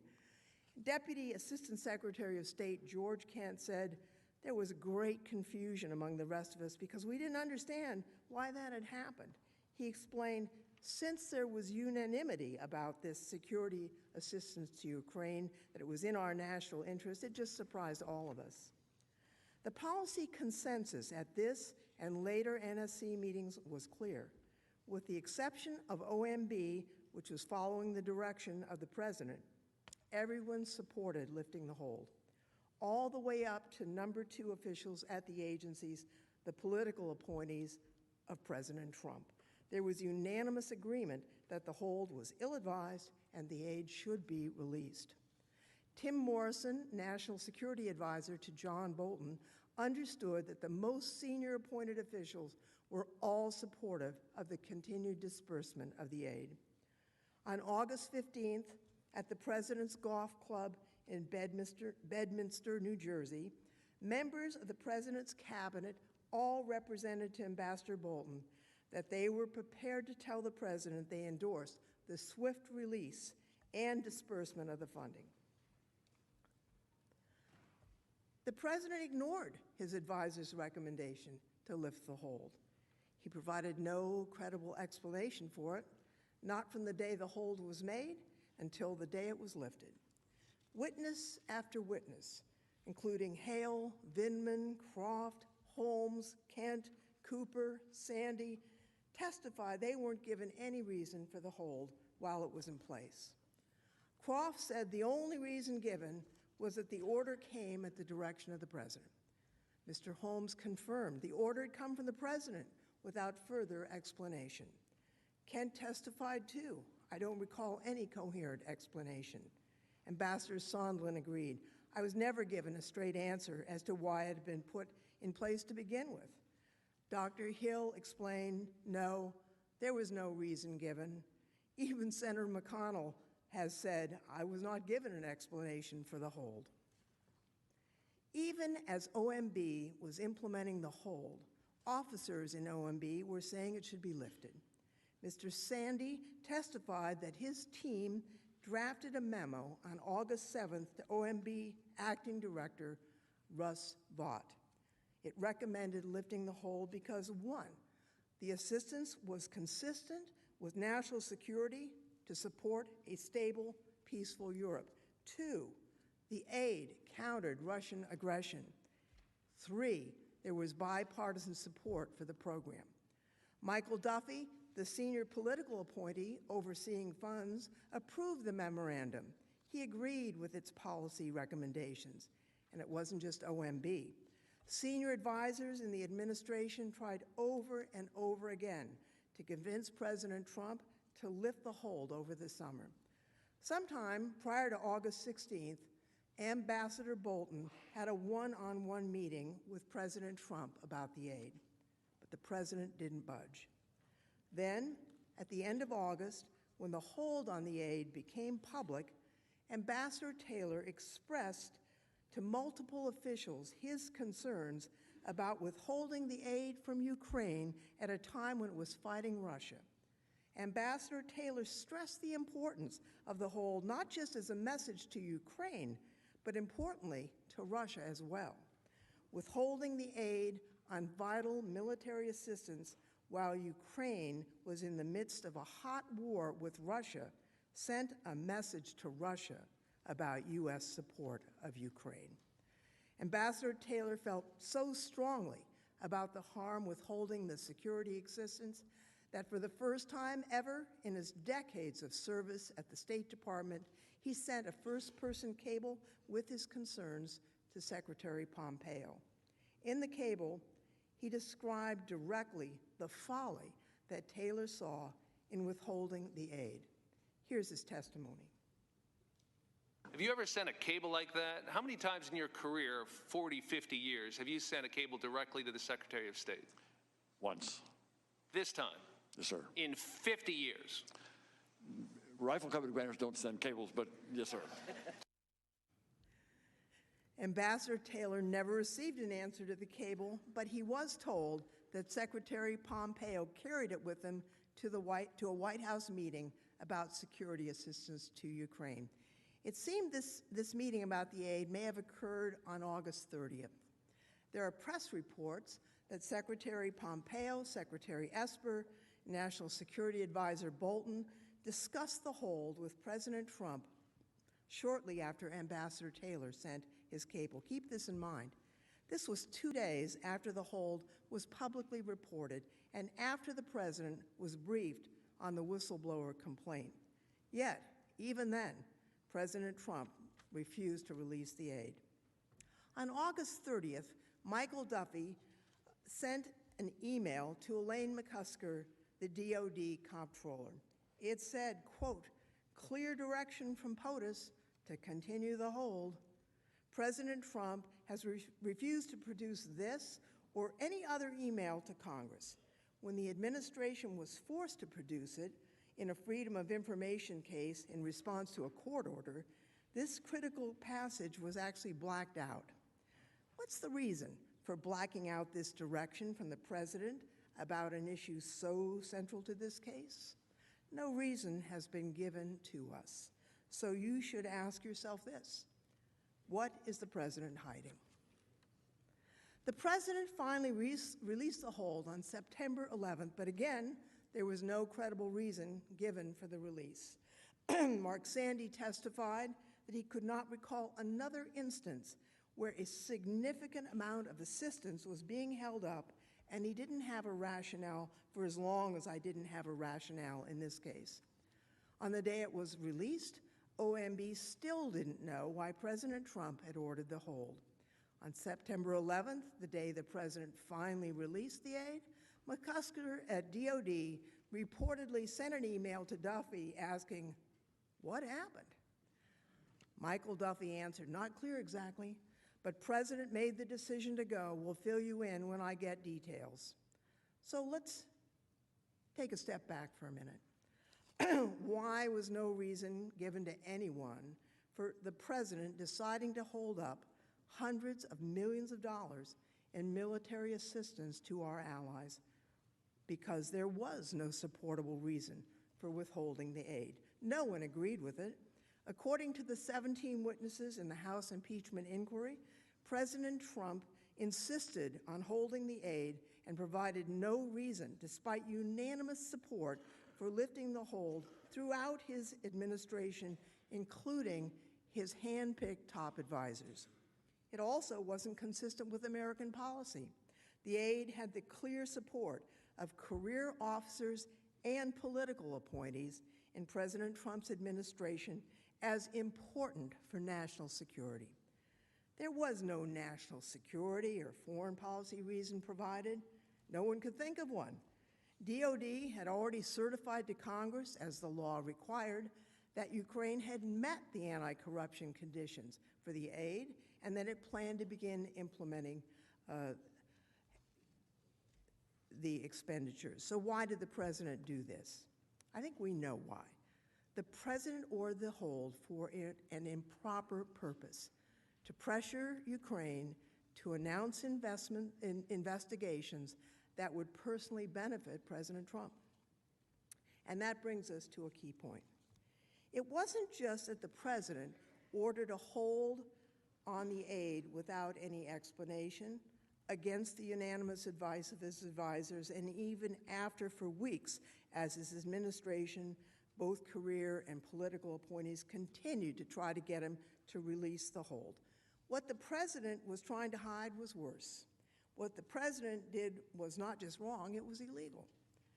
In ordering the hold, President Trump not only took a position contrary to his senior advisors, counter to congressional intent, and adverse to American national security interests in Ukraine, he also violated the law.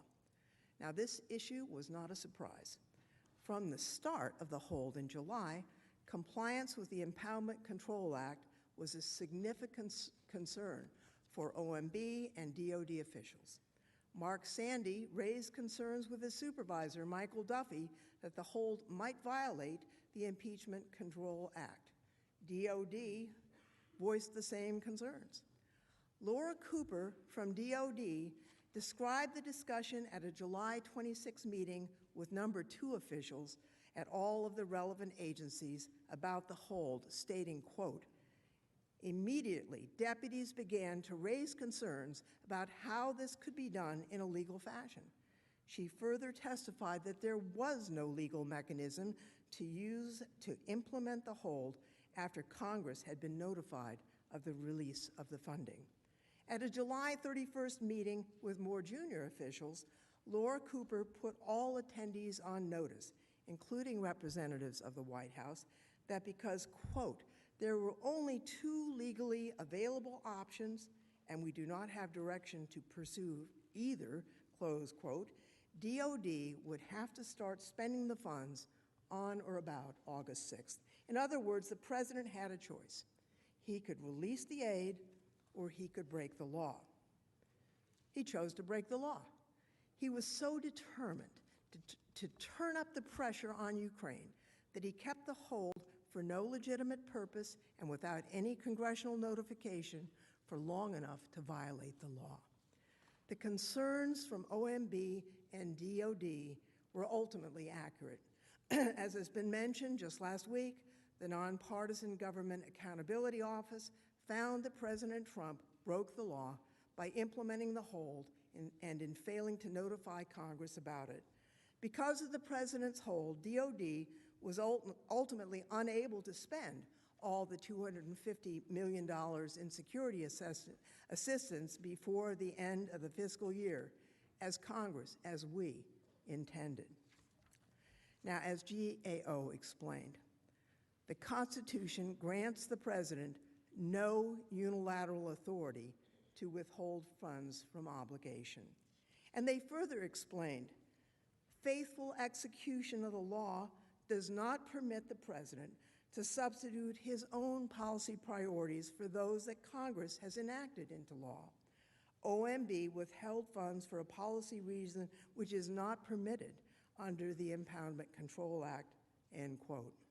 Now, bottom line, President Trump froze the aid to increase the pressure on Ukraine to announce the investigations he wanted. He violated the law. He violated his constitutional duty to take care that the laws be faithfully executed. But the president didn't just violate the Impoundment Control Act while pressuring Ukraine to announce the investigations he wanted. He was dishonest about it in the process. And this is really telling, because he's still not telling the truth about it even now. The budget documents that implemented the hold until September 11th asserted that it was being imposed to, quote, allow for an interagency process to determine the best use of such funds. But that wasn't true. There was no ongoing interagency process after July 31st, after it became clear that the entire interagency, including cabinet officers, unanimously agreed the aid should be released. The truth is, there simply was no debate or review in the interagency regarding the best use of such funds. So the reason given by the president was not only illegal, it was false too. The dishonesty in the budget documents weren't the only steps that the president's men at OMB took to cover up his misconduct and enable his scheme. OMB went so far as to remove the authority to approve the budget documents from Mark Sandy, a career officer, and gave it to Michael Duffy, a political appointee without experience managing such documents. This change was unusual. It occurred less than 2 weeks after Sandy raised concerns that the hold violated the law. Sandy was not aware of any prior instance when a political appointee assumed this kind of funding approval authority. Duffy's explanation that he simply wanted to learn more about the accounts, that just didn't make sense to Sandy. Really, this odd change in responsibility was just another way to keep the president's illegal hold within a tight-knit unit of loyal soldiers within the OMB. Michael Duffy defied the House's subpoena. At the president's direction, he refused to appear. Now, the House did not assert any privileges or immunities when it directed Duffy to defy Congress's subpoena. It wasn't a real exercise of executive privilege. They told him not to appear, and they had no reason why. If Mr. Duffy knew about any legitimate reason for the hold, I'll bet he would not have been blocked from testifying. The fact that he was blocked might lead you to infer that his testimony would be damaging to the president and would be consistent with the testimony of the other witnesses that the hold was solely used to ratchet up pressure on Ukraine. But the warnings from DOD weren't just about how the hold was illegal, there were also practical consequences. By August 12th, the Department of Defense told OMB it could no longer guarantee it would be able to spend all $250 million that Congress had directed before the end of the fiscal year. Not long after this August 12th email, DOD determined that time had run out. Ms. Cooper testified that DOD estimated that as much as $100 million of aid might go unspent, even if the hold was immediately lifted. As a result, DOD refused to certify that it would be able to spend the funds by September 30th. On August 20th, OMB issued the first of 6 budget documents and removed the language providing legal cover for the hold. From that point on, the White House knew that DOD would not be able to spend all the funds, which was what the law required before September 30th. And yet, even though he knew the hold would violate the Impeachment Control Act, President Trump continued the hold for another 23 days without telling us, without telling the Congress. This had the exact outcome that DOD feared. After the president lifted the hold on the evening of September 11th, DOD had only 18 days to spend the remaining $223 million, which is about 89% of the total. DOD scrambled, and they spent all but approximately $35 million, about 14% of the appropriated funds were left. That $35 million would have expired and would have been forever lost to Ukraine had Congress not stepped in to pass a law to roll the money over to the next year. But even as of today, more than $18 million of that money has not yet been spent. Why? You'll have to ask DOD. They haven't given us a reason. Okay, all of this shows clearly that President Trump knowingly, willfully violated the law when he withheld aid from Ukraine.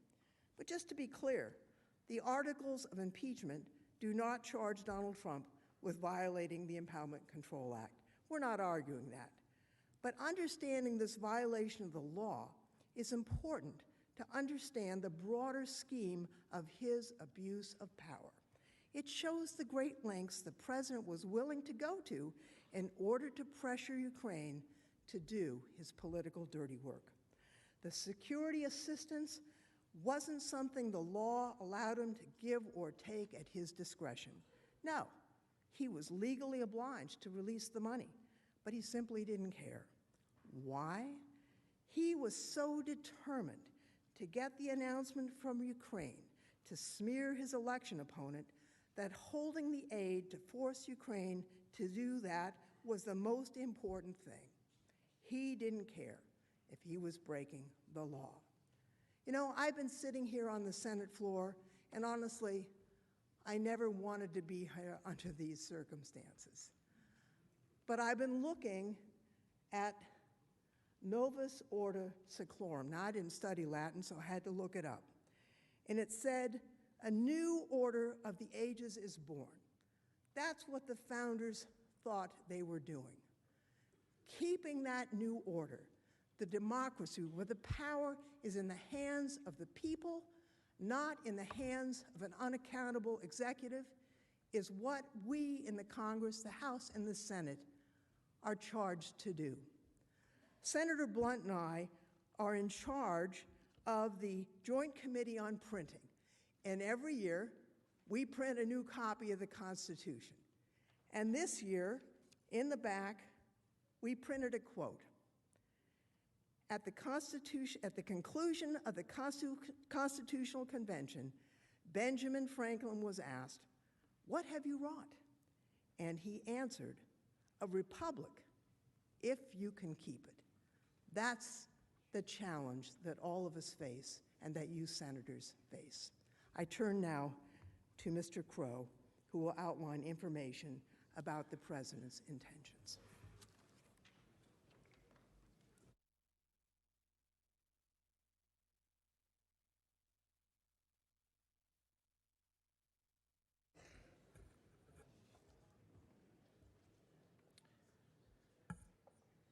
Mr. Chief Justice, members of the Senate, counsel for the President, just bear with us a little while longer. I promise we are almost there. You've heard a lot the last few days about what happened. How do we know that the President ordered the hold to pressure Ukraine to announce investigations that would help his personal political campaign? In other words, how do we know why it happened? We know it because, to this day, There is no other explanation. We know it because senior administration officials, including the president's own senior political appointees, have confirmed it. And we know it because the president's own chief of staff said it at a national press conference. And we know it because the president himself directed it. Here are the facts. 1, the president asked President Zelensky for a favor on July 25th. And we all know what that favor was. 2, multiple U.S. officials with fact-based knowledge of the process have confirmed it. 3, President Trump lifted the hold only after his scheme was exposed. 4, there were no other legitimate explanations for the release of the hold. It was not based on a legitimate review of the foreign aid. It was not based on concerns of corruption in Ukraine. It was not because President Trump wanted countries to pay more. There are no facts that show that the president cared about any of those things. 5, as we know, White House Chief of Staff Mick Mulvaney admitted at a press conference that the bogus 2016 election interference allegations were, quote, why we held up the money. Eventually, the truth comes out. There was no legitimate policy reason for holding the aid, so the truth came out. As Ambassador Sondland said, the president was a businessman who saw congressionally approved, taxpayer-funded military aid for Ukraine, our partner at war, as just another business deal to be made. Military aid in exchange for fabricated dirt on his political opponent, dirt for dollars, this for that, a quid pro quo. Let's start with the president's own words to President Zelensky on the July 25th call. With the hold on his mind, and on President Zelensky's mind too, we know that, President Trump linked military aid to his request for a favor. At the very beginning of the call, President Zelensky said, quote, I would also like to thank you for your great support in the area of defense.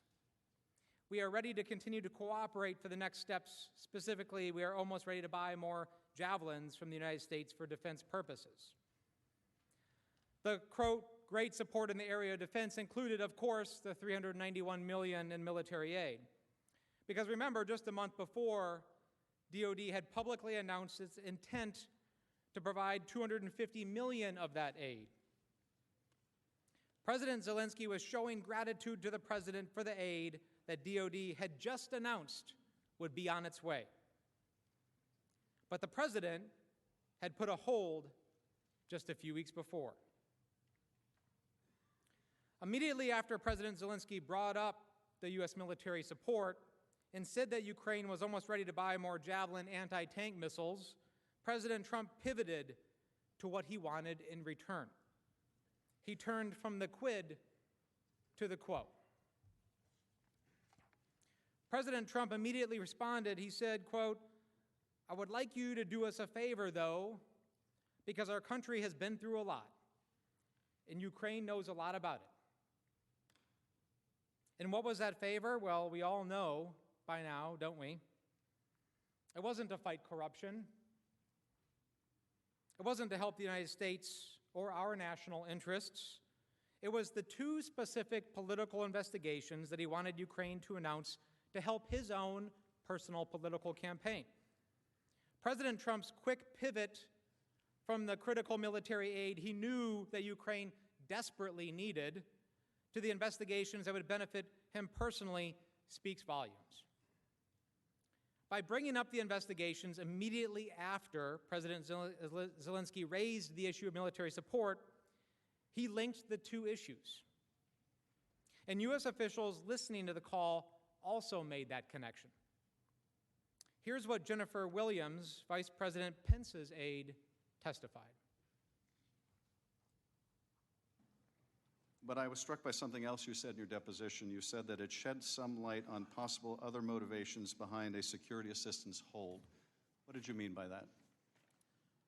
Mr. Chairman, I was asked during the closed-door testimony how I felt about the call, and in reflecting on what I was thinking in that moment, it was the first time I had heard internally the President reference particular investigations that previously I had only heard about through Mr. Giuliani's press interviews in press reporting. So in that moment, it was not clear whether there was a direct connection or linkage between the ongoing hold on security assistance and what the President may be asking President Zelensky to undertake in regard to investigations. So it was noteworthy in that regard. I did not have enough information to draw any firm conclusions. But it raised the question in your mind as to whether the two were related. It was the first I had heard of any requests of Ukraine which were that specific in nature. So it was noteworthy to me in that regard. In fact, the hold was formally implemented by OMB the very day of the call. Just hours after the call between President Trump and President Zelensky, Duffy sent an email to senior DoD officials instructing them to put a hold on the security aid. He said, he underscored, quote, "Given the sensitive nature of the request, I appreciate your keeping that information closely held to those who need to know to execute the direction." In other words, don't tell anybody about it. If the President ordered the hold for a legitimate policy reason, then why did he want to hide it from the rest of the administration? President Trump has obstructed Congress's ability to get those answers. We would like to ask Duffy why they wanted to keep it quiet. There's more evidence, of course, a lot more. In fact, there's so much evidence that, according to witnesses, the fact that the security assistance was conditioned on investigations became as clear as 2 + 2 = 4. Everyone knew it. Indeed, with no explanation for the hold, unanimous support for its release in the administration, and ongoing efforts by the President's top advisors to pressure Ukraine into announcing the investigations by holding up the White House meeting, it became crystal clear, as confirmed by multiple witnesses, that the only reason for the hold was to put additional pressure on Ukraine. David Holmes, the senior official at the U.S. Embassy in Kyiv, explained. Mr. Holmes, you have testified that by late August you had a clear impression that the security assistance hold was somehow connected to the investigations that President Trump wanted. How did you conclude that? How did you reach that clear conclusion? Sir, we've been hearing about the investigation since March, months before, and we've been. President Zelensky had received a congratulatory letter from the President saying he'd be pleased to meet him following his inauguration in May. And we hadn't been able to get that meeting, and then the security hold came up with no explanation. And I'd be surprised if any of the Ukrainians, you said earlier, we discussed earlier, sophisticated people, when they received no explanation for why that hold was in place, they wouldn't have drawn that conclusion. Because the investigations were still being pursued? Correct. And the hold was still remaining without explanation? Correct. So this, to you, was the only logical conclusion that you could reach? Correct. Sort of like 2 + 2 = 4? Exactly. And Ambassador Sondland said the same thing. Is this kind of a 2 + 2 = 4 conclusion that you reached? Pretty much.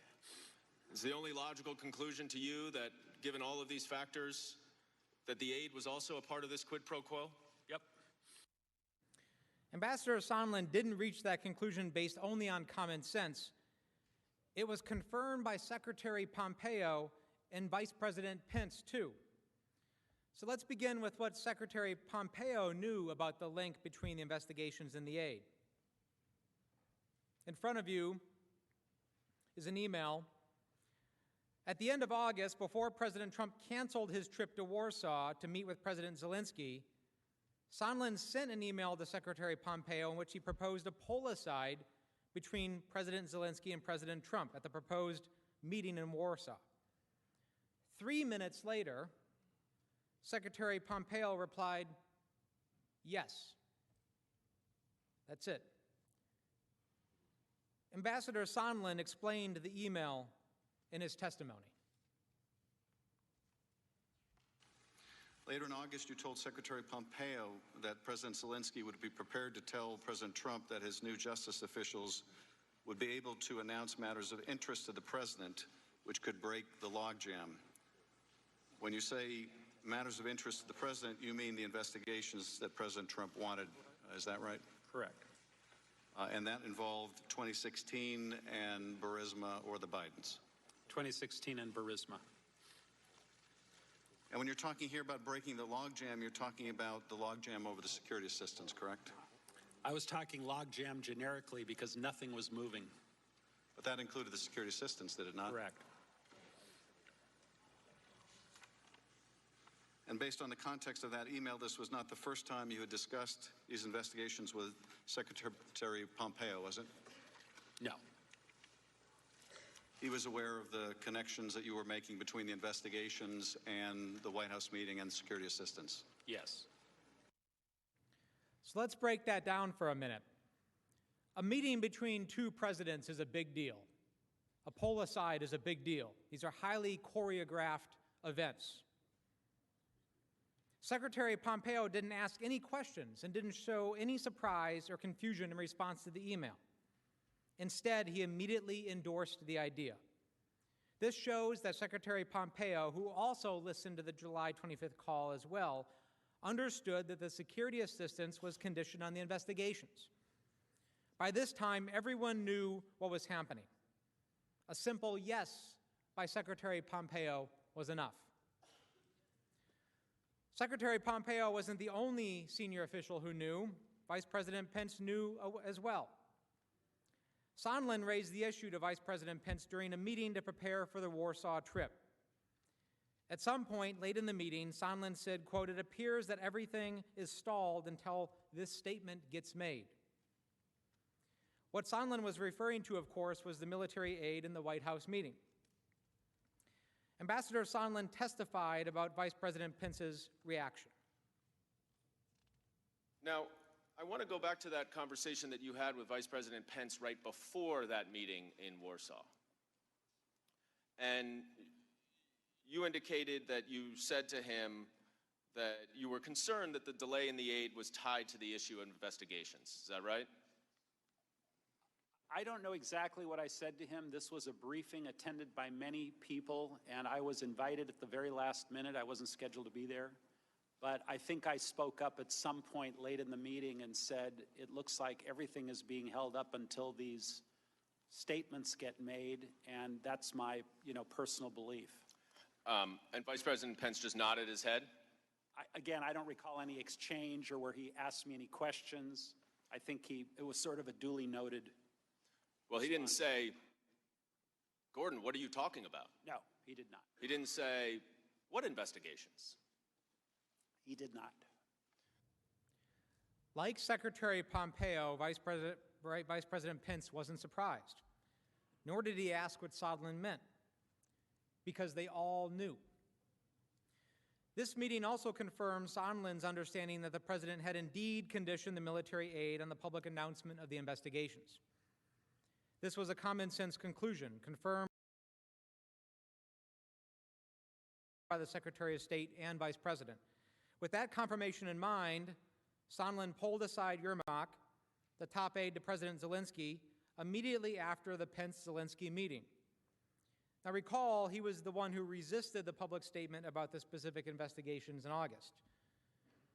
Ambassador Sondland described what he told Yermak in that short meeting. Based on my previous communication with Secretary Pompeo, I felt comfortable sharing my concerns with Mr. Yermak.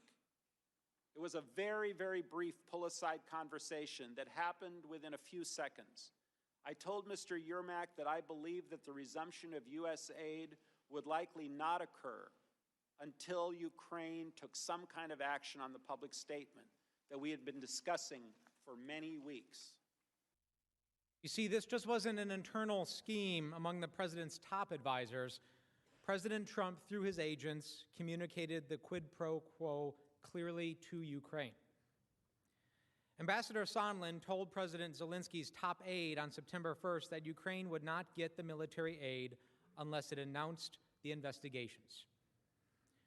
This, my Senate colleagues, is the very definition of a quid pro quo. But other witnesses know it too. Morrison watched Sondland's conversation with Yermak and then received an immediate readout from Sondland after that meeting. Morrison urgently reported the interaction to Ambassador Bolton on a secure phone call. And of course, Bolton told him to go tell the NSC lawyers. Morrison did as he was instructed. He also told Ambassador Taylor. Ambassador Taylor then confronted Sondland. Taylor texted, quote, "Are we now saying that security assistance and White House meeting are conditioned on investigations?" Sondland responded, "Call me."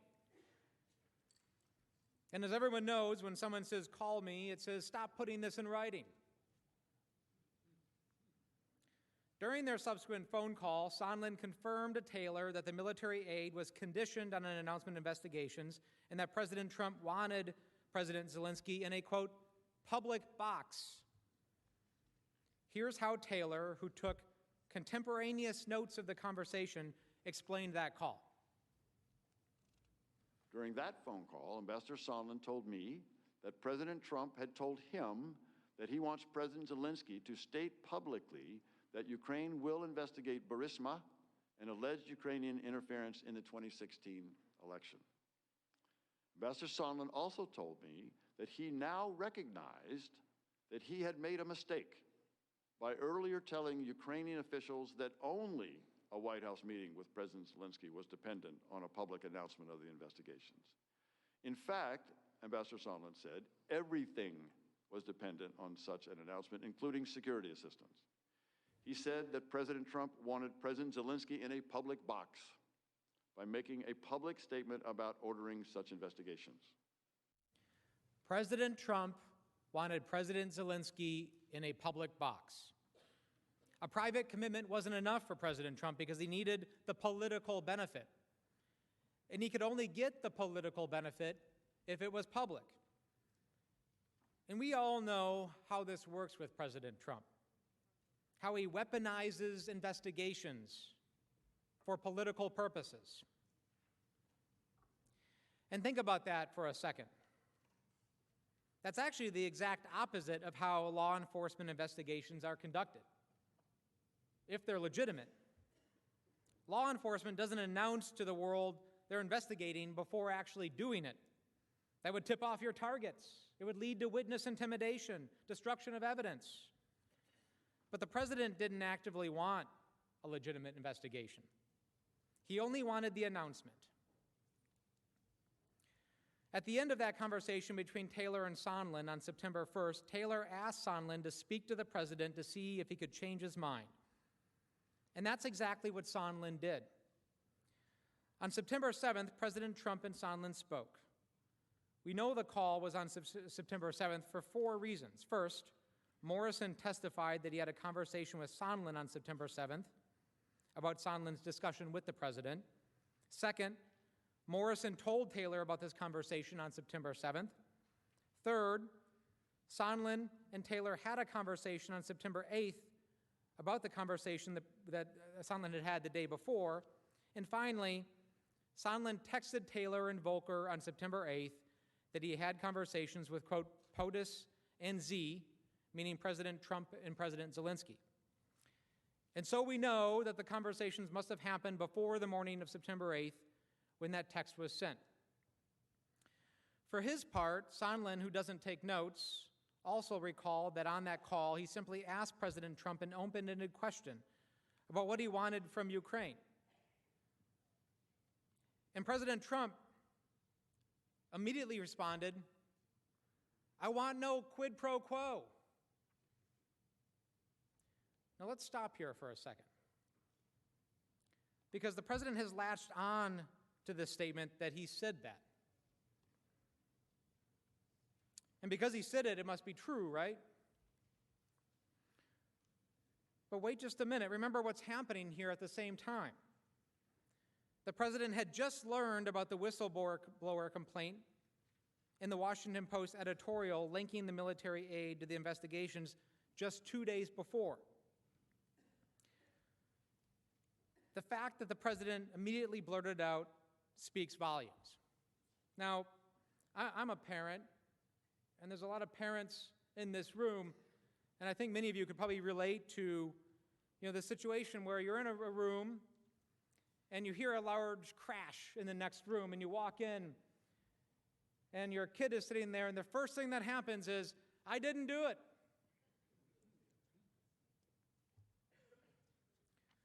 But there's more.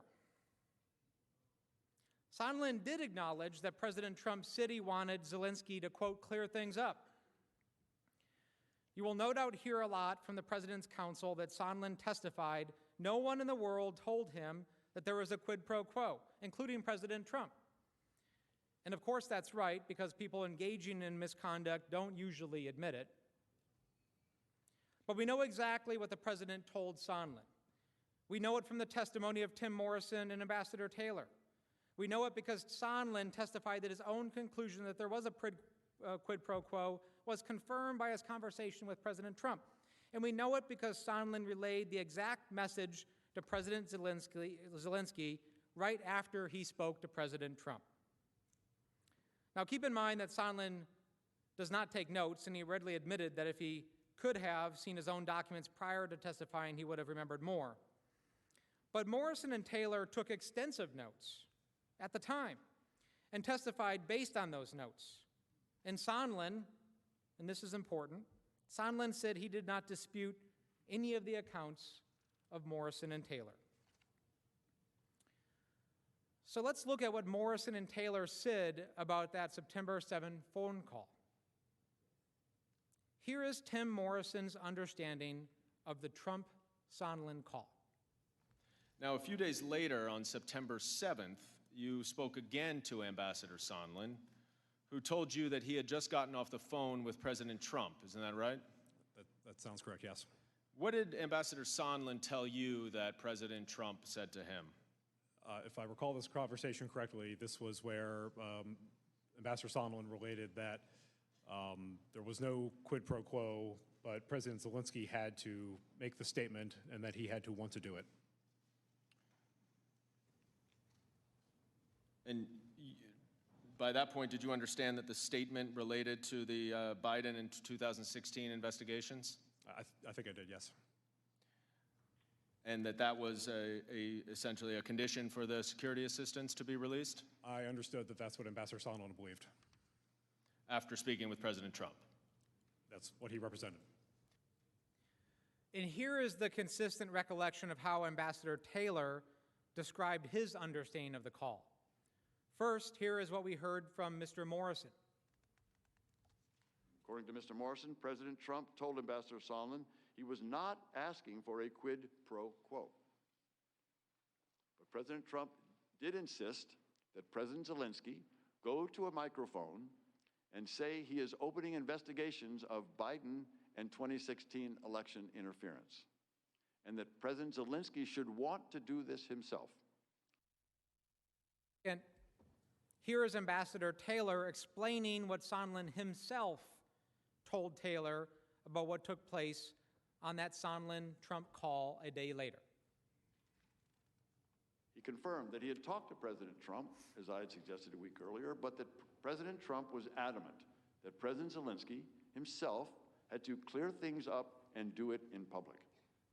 President Trump said it was not a quid pro quo.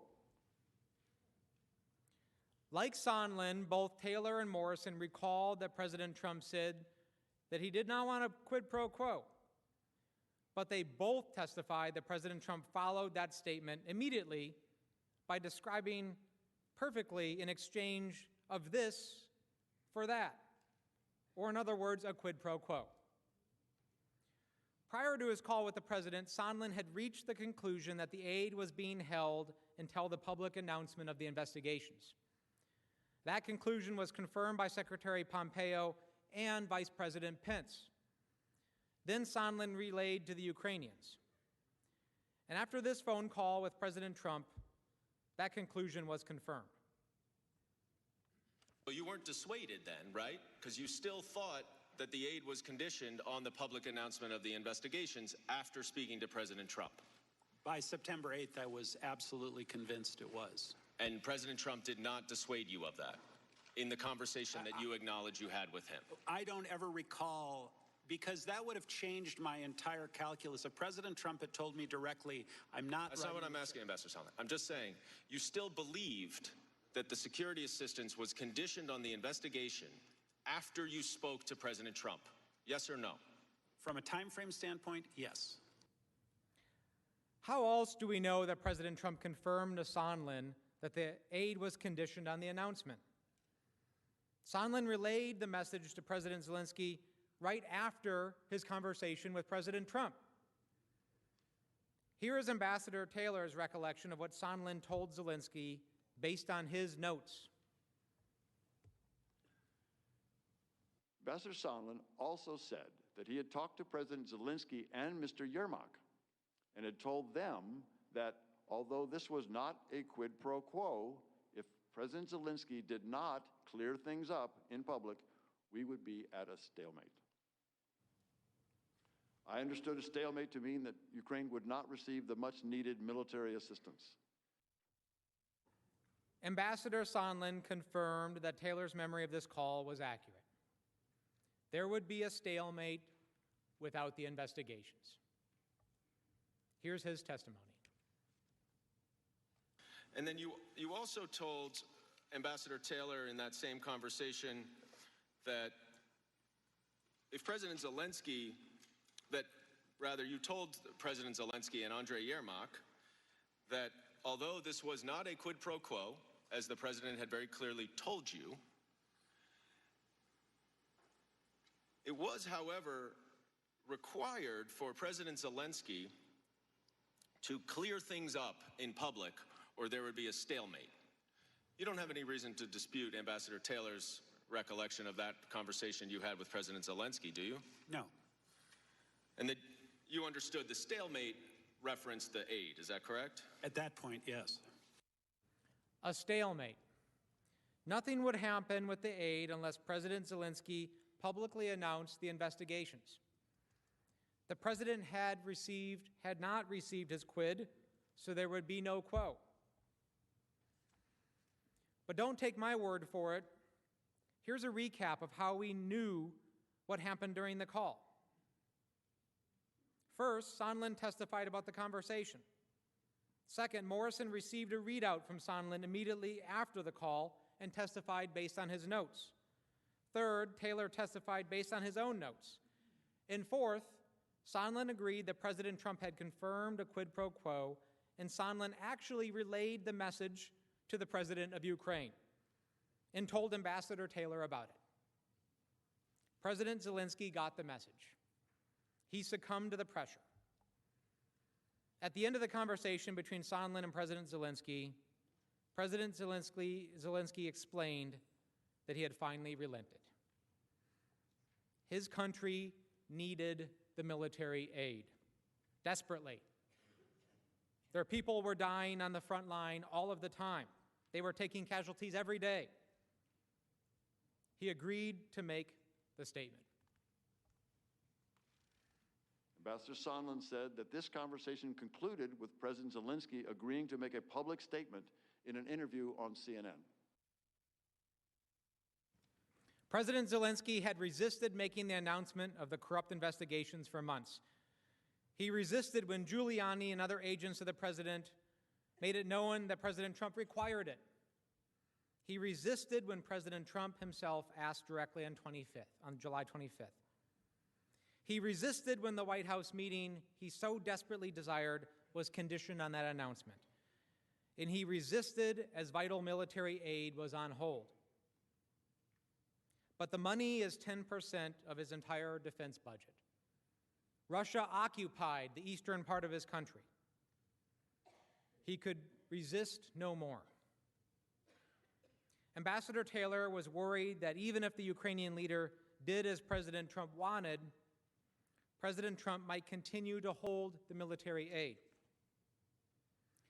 Ambassador Taylor texted his concerns to Ambassadors Volker and Sondland, stating, quote, "The nightmare is they give the interview and don't get the security assistance. The Russians love it, and I quit." In other words, the nightmare is that they make the announcement, but President Trump doesn't release the aid. This would be perfect for the Russians. Russian propaganda would be adopted by the United States, and the U.S. would be withdrawing its support for Ukraine. On September 9th, Ambassador Taylor reiterated his concerns about the president's quid pro quo in another series of text messages with Ambassadors Volker and Sondland. Ambassador Taylor said, quote, "The message to the Ukrainians and Russians we send with the decision on security assistance is key. With the hold, we have already shaken their faith in us. Thus my nightmare scenario." And then later he texted again saying, quote, "Counting on you to be right about this interview, Gordon." Ambassador Sondland responded, quote, "Bill, I never said I was right. I said we are where we are and believe we have identified the best pathway forward. Let's hope it works." And Ambassador Taylor replied, quote, "As I said on the phone, I think it's crazy to withhold security assistance for help with a political campaign." Here it is, once again, in clear text message between 3 U.S. officials. It's crazy to withhold security assistance for help with a political campaign. Think about that. If there was no quid pro quo, then why did everybody know about it? Well, Ambassador Taylor told us why too. Here's his testimony. As I said on the phone, I think it's crazy to withhold security assistance for help with a political campaign. What did you mean when you said you thought it was crazy? Ms. Coleman, I meant that because of the importance of security assistance that we had just described and had a conversation with the chairman, because that was so important, that security assistance was so important for Ukraine as well as our own national interest, to withhold that assistance for no good reason other than help with a political campaign made no sense. It was counterproductive to all of what we had been trying to do. It was illogical. It could not be explained. It was crazy. When you say all of what we were trying to do, what do you mean by we? I mean that the United States was trying to support Ukraine as a frontline state against Russian attack. And again, the whole notion of a rules-based order was being threatened by the Russians in Ukraine. So our security assistance was designed to support Ukraine. That's it. And it was not just the United States. It was all of our allies. When you reference help with a political campaign in this text message, what did you mean? I meant that the investigation of Burisma and the Bidens was clearly identified by Mr. Giuliani in public for months as a way to get information on the 2 Bidens. Now that testimony is really clear, and it makes sense. It's consistent with all of the evidence you've seen here today. That's a quid pro quo as clear as 2 + 2 = 4. And what happened next also makes sense. Sondland got scared. Taylor was making clear that he didn't agree with the scheme. In response to Taylor's text message that it was, quote, "crazy to withhold security assistance for help with a political campaign," Sondland repeated again the false denial of a quid pro quo. At 5:17 a.m., Sondland responded to Taylor, quote, Bill, I believe you are incorrect about President Trump's intentions. The president has been crystal clear, no quid pro quos of any kind. The president is trying to evaluate whether Ukraine is truly going to adopt the transparency and reforms that President Zelensky promised during his campaign. I suggest we stop the back and forth by text. If you still have concerns, I recommend you give Lisa Kinna, or S, that's Secretary Pompeo, a call to discuss them directly. Thanks. Now, that text message says very clearly that there are no quid pro quos of any kind. So end of story, right? Case closed. But Sondland's testimony revealed this text and the president's denial were false. Just like President Trump, when Ambassador Sondland thought he was getting caught, he got nervous. And he wanted to deny it in writing to cover his tracks. That's why he suddenly says, quote, I suggest we stop the back and forth by text. Again, quit putting this in writing. We know that Sondland's denial in the text was false because later, when he was under oath, under penalty of perjury, he actually said a quid pro quo did exist. Was there a quid pro quo? As I testified previously, with regard to the requested White House call and the White House meeting, the answer is yes. The answer is yes. It's clear that President Trump himself confirmed that the aid was conditioned on the public announcement of the investigations that the president wanted. To get Ukraine to help him with his re-election campaign, the President of the United States violated the law by withholding nearly $400 million of taxpayer dollars intended to fight Russia. He put his own interests over the country.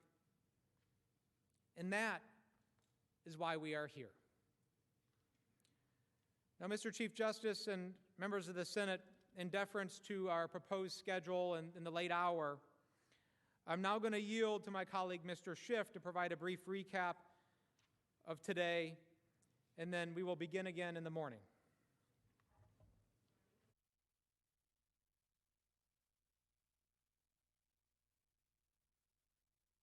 Wednesday afternoon. Senators, Chief Justice, President's Counsel, it's been a long day, and we start out the day with the chaplain asking for empathetic listening.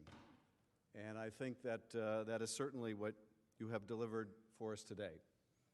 I know you've been bombarded with information all day, and when you leave this chamber, you are bombarded again by members of the press. There is no refuge, I know. And I just want to thank you for keeping an open mind about all of the issues that we are presenting. An open mind for us and an open mind for the President's Counsel. That's all that we can ask for. And having watched you now for 3 days, whether it is someone you are predisposed to agree with or predisposed not to, it is abundantly clear that you are listening with an open mind. And we can't ask for anything more than that, so we are grateful. At the beginning of the trial, you may have seen the President tweeted. Now, tweeted a lot, but tweeted a common refrain, read the transcript. So I thought at the end of the evening, I would join in the President's request that you reread the transcript. Because now that you know a lot more of the facts of this scheme, it reveals a lot more about that conversation.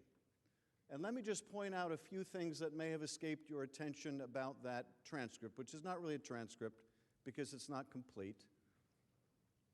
Let me just tell you a few things that may have escaped your attention about that call record. Now, we've already talked about it, and I won't go into it again, the pivotal sections where he talks about CrowdStrike, and he asks for that favor, and he wants the investigation of the Bidens. There is a lot more to that call now that you know so much more about that scheme. Let me just point out a few things that really struck my attention.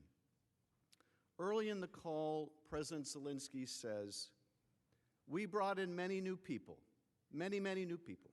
Not the old politicians, not the typical politicians, because we want to have a new format and a new type of government." So again, this is the July 25th call, and early in the call, President Zelensky wants to impress upon President Trump he's brought in new people, that he's a reformer. This was his campaign pledge. He's a reformer. He's coming in. He's bringing new people. So if there had been any concern about corruption in Ukraine, he's bringing in new people. He's the reformer. That's one of the first messages that he wants to get across. And you can better well believe that he is prepared for this call because he needs that White House meeting. So everything he says is prepared. And early on, he wants to make sure he lets the president know he's a reformer. Now, the president has his own agenda in this call. And immediately after that, in the next exchange, the president makes this point. The United States has been very, very good to Ukraine. I wouldn't say that it's reciprocal necessarily, because things are happening that are not good, but the United States has been very, very good to Ukraine. This is very interesting that he brings up very early in the conversation, this relationship is not reciprocal. We've been very, very good to Ukraine, but you know, can't say there's much coming the other way. Now, you'll remember that Bill Taylor had this reaction to talking to Gordon Sondland when Sondland says, Donald Trump is a businessman. Before he writes a check, he likes to get what he's owed. And Taylor's reaction is, well, that makes no sense because Ukraine doesn't owe us anything. Well, Donald Trump, in this call, you can see he does think he's owed. This is what he's talking about when he says there's not much reciprocity here. He thinks he's owed something. You want to get this military, you want to get this meeting? I don't see much reciprocity here. He thinks he's owed something. When you read that passage and you know about that, he's a businessman before he signs a check, that takes on new meaning. Now, a little later in the call, Zelensky says, I will personally tell you that one of my associates spoke with Mr. Giuliani just recently, and we are hoping very much that Mr. Giuliani will be able to travel to Ukraine, and we will meet once he comes to Ukraine. Now, you should read this carefully yourself, but this may be the first mention of Giuliani. And Zelensky's bringing him up and saying, well, I'd really like to meet with Giuliani. Now, this is July. What do we know now about the meeting between Giuliani and Zelensky? We know that Giuliani in May wanted to go meet with Zelensky. We saw that letter from Giuliani, I want to go meet with Zelensky. And we know he was rebuffed or something happened because he didn't get that meeting. And he was angry and he went on TV and he said, Zelensky is surrounded by enemies of Trump, right? So Zelensky's prepared for this call.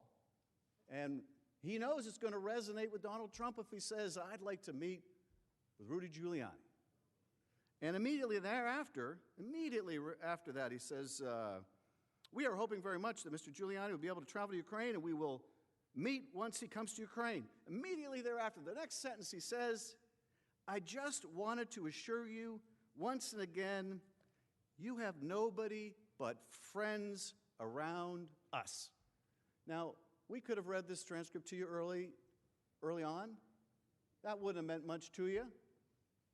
But now that you know that Rudy Giuliani was out there on TV saying Zelensky is surrounded by enemies of Trump, you can see why Zelensky says, you've got nobody but friends around us. And he goes on. I also wanted to tell you that we are friends. He brings up friendship again. We are great friends. That's the third time he wants to underscore what great friends they are. And why? Because Rudy Giuliani has been saying they're enemies. And then he goes on to say, I also plan to surround myself with great people, and in addition to that investigation, I guarantee as the President of Ukraine that all the investigations will be done openly and candidly. That I can assure you. He needs to assure the President he's going to get his deliverable, right? Because it's been made clear before this call what the President wants to hear. More than that, what the President needs to hear. And he needs to hear, no stone unturned in that investigation. So the President, in the next response, says, Mr. Giuliani is a highly respected man. He was the mayor of New York City, a great mayor, and I would like him to call you. Well, that sounds familiar, doesn't it? Call Rudy. Same thing he told the three amigos in May. Call Rudy. Now he's telling Zelensky, call Rudy. And then he says, I will ask him to call you, along with the Attorney General. Rudy very much knows what's happening, and he is a very capable guy. If you would speak to him, that would be great. Talk to Rudy. Now, that's pretty remarkable, right? Head to head, head of state to head of state call. It's not talk to my Secretary of State, not talk to my National Security Advisor, it's talk to Rudy. Now, it's interesting, too, that it's not just Rudy, right? I will ask him to call you along with the Attorney General. Now, that was quite a shock when this call record was released, right? The Attorney General shows up in this call record. A couple times he shows up in this call record. And that's when the Department of Justice immediately issues this statement. We've got nothing to do with this. We don't know anything about this.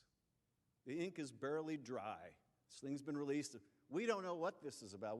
We haven't talked to him about it. We haven't gone to Ukraine. We don't know anything about this. Now, bear in mind a couple other things that you know at this point. Bear in mind that there was a whistleblower complaint before this call record was released. Bear in mind that the law that we passed and you passed requires that a whistleblower complaint that is designated to go to Congress must go to Congress, must go to the intelligence committees. That if the Inspector General finds it credible and urgent, it has to not only go to Congress, it has to go to Congress soon. There's a timetable. And bear in mind what happened when that complaint was filed and the Inspector General says, it's not only credible, it's urgent. It's urgent. What happens? Well, it goes to the Acting Director of National Intelligence. And what does he do? He contacts the White House. And he contacts Bill Barr's Justice Department. And what does Bill Barr's Justice Department do in consultation with the White House? They say, don't turn it over to Congress. You don't have to turn it over to Congress. I know what the law says. It says you shall. Doesn't say you may. Doesn't say you might. Doesn't say you can if you like to. Doesn't say if the President doesn't object. It says you shall. And we're telling you, Bill Barr's Justice Department is telling you, you don't have to. Highest office of the law in the land is saying, ignore the law. Ignore the law. We'll come up with some rationalization. We'll get our guys at the Office of Legal Counsel to write some opinion. We'll find a way. Do not turn it over. You don't have to. And they don't. And they don't. And the Inspector General, who deserves a lot of credit for guts, he reports to the intelligence committees and says they're violating the law. And I don't know what to do about it. They're supposed to turn it over to you. I don't know what to do about it. But I need to tell you, to meet my obligation, they're not doing what they should. And so we subpoena the Director of National Intelligence.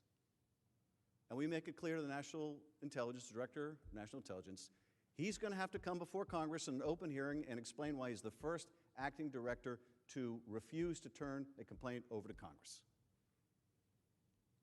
And the investigations are opened. And the result is they're forced to turn it over to Congress, and they're forced to release this call record. But here you have the Department of Justice weighing in, you don't have to turn it over. The same call record that mentions the Attorney General of the United States. But it fails. That effort to cover up, to conceal the whistleblower complaint fails. And it comes out. And no sooner than it does, the Attorney General says, we had nothing to do with this. Now, of course, if that had never been released, well, then the Attorney General's name would have never come up in this call record, and there would be no necessity of distancing himself from the President's actions.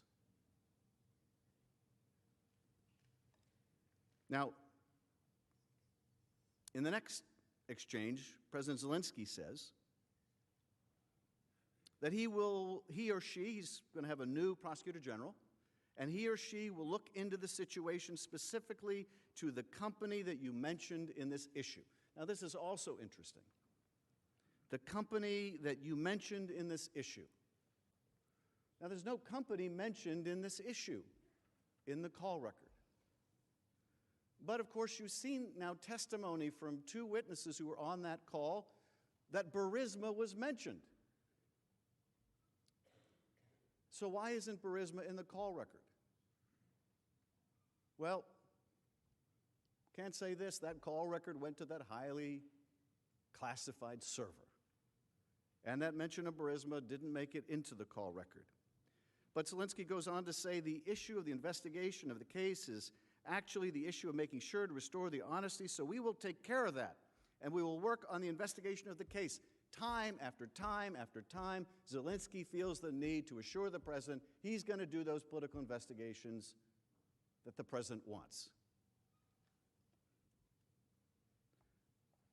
In the next exchange, the President, after Zelensky says this, the President says, I will have Mr. Giuliani give you a call, and I'm also going to have Attorney General Barr call, and we will get to the bottom of it.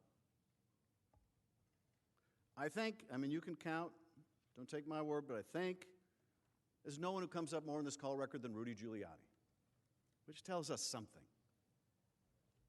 Now,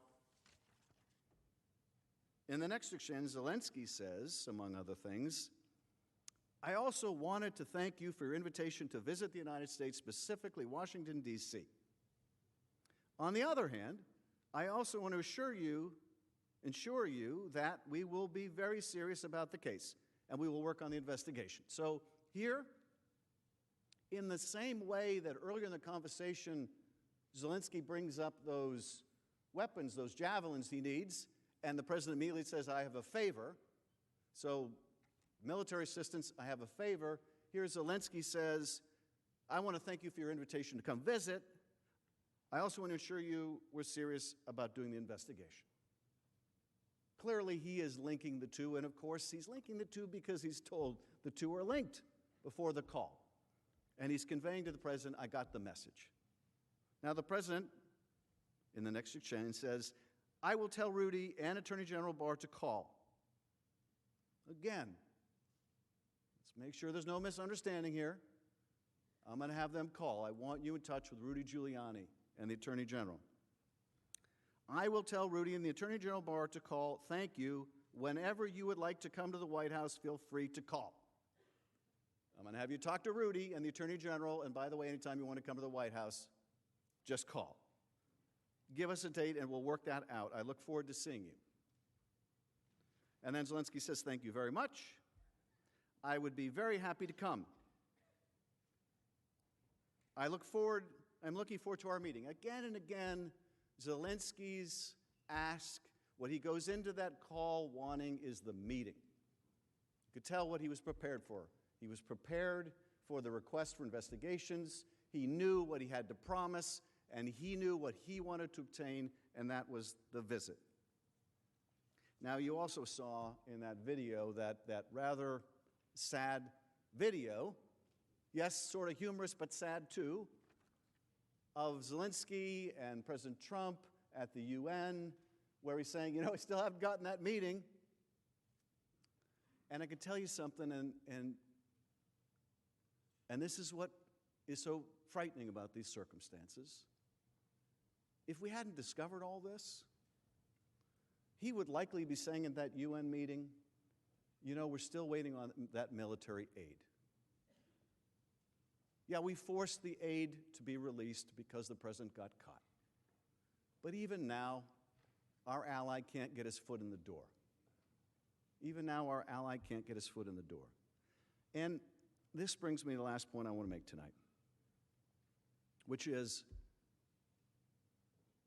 when we're done, we believe that we will have made the case overwhelmingly of the president's guilt. That is, he has done what he's charged with. He withheld the money, he withheld the meeting, he used it to coerce Ukraine to do these political investigations, he covered it up, he obstructed us, he's trying to obstruct you, and he's violated the Constitution. But I want to address one other thing tonight. Okay, he's guilty. Okay, he's guilty. Does he really need to be removed? Does he really need to be removed? We have an election coming up. Does he really need to be removed? He's guilty. Is there really any doubt about this? Do we really have any doubt about the facts here? Does anybody really question whether the president is capable of what he's charged with? No one is really making the argument Donald Trump would never do such a thing. Because of course we know that he would, and of course we know that he did. It's a somewhat different question, though, to ask, okay, it's pretty obvious, whether we can say it publicly or we can't say it publicly, we all know what we're dealing here with this president. But does he really need to be removed? And this is why he needs to be removed. Donald Trump chose Rudy Giuliani over his own intelligence agencies. He chose Rudy Giuliani over his own FBI director. He chose Rudy Giuliani over his own national security advisors. When all of them were telling him this Ukraine 2016 stuff is kooky, crazy Russian propaganda, he chose not to believe them. He chose to believe Rudy Giuliani. That makes him dangerous to us, to our country. That was Donald Trump's choice. Now, why would Donald Trump believe a man like Rudy Giuliani over a man like Christopher Wray? Okay? Why would anyone in their right mind believe Rudy Giuliani over Christopher Wray?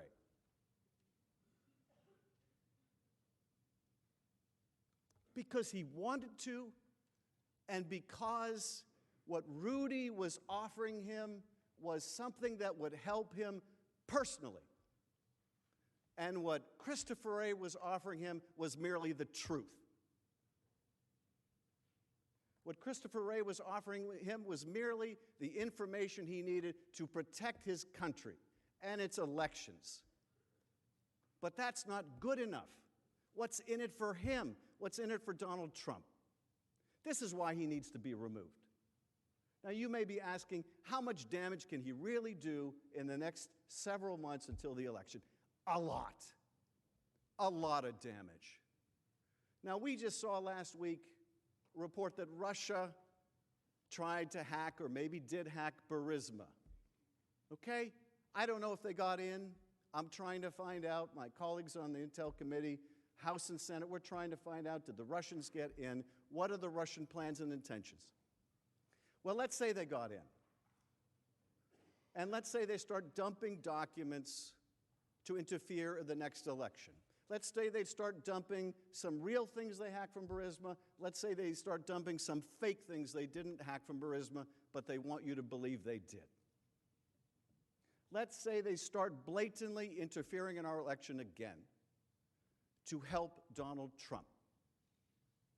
Can you have the least bit of confidence that Donald Trump will stand up to them and protect our national interest over his own personal interest.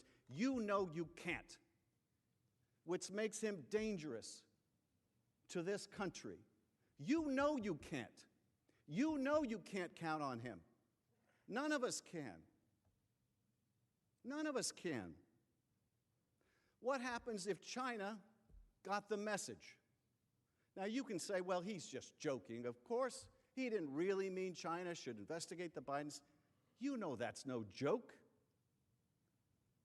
Now maybe you could have argued 3 years ago when he said, hey, Russia, if you're listening, hack Hillary's emails. Maybe you could give him a freebie and say he was joking. But now we know better. Hours after he did that, Russia did, in fact, try to hack Hillary's emails. There's no mulligan here when it comes to our national security. So what if China does overtly or covertly start to help the Trump campaign? You think he's going to call him out on it?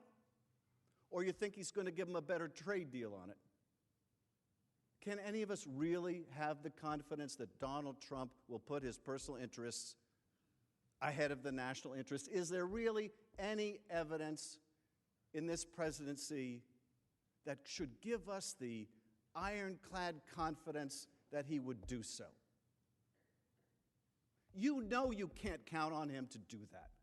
That's the sad truth. You know you can't count on him to do that. The American people deserve a president they can count on to put their interest first. To put their interest first. Colonel Vindman said, here right matters. Here right matters. Well, let me tell you something. If right doesn't matter,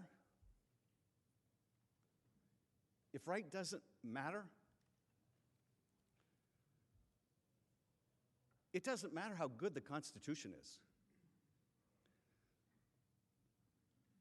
It doesn't matter how brilliant the framers were. It doesn't matter how good or bad our advocacy in this trial is. It doesn't matter how well written the oath of impartiality is. If right doesn't matter, we're lost. If the truth doesn't matter, we're lost.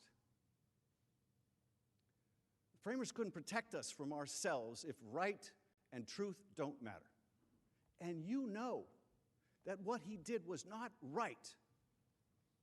You know, that's what they do in the old country that Colonel Vindman's father came from, or the old country that my great-grandfather came from, or the old countries that your ancestors came from, or maybe you came from. But here, right is supposed to matter. It's what's made us the greatest nation on earth. No constitution can protect us. Right doesn't matter anymore. And you know you can't trust this president to do what's right for this country. You can trust he will do what's right for Donald Trump. He'll do it now. He's done it before. He'll do it for the next several months. He'll do it in the election if he's allowed to. This is why, if you find him guilty, you must find that he should be removed. Because right matters. Because right matters. And the truth matters. Otherwise, we are lost.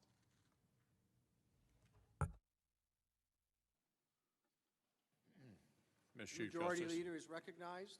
I ask unanimous consent that the trial adjourn until 1 p.m. Friday, January the 24th, and that this order also constitute the adjournment of the Senate. Without objection, so ordered. The Senate is adjourned.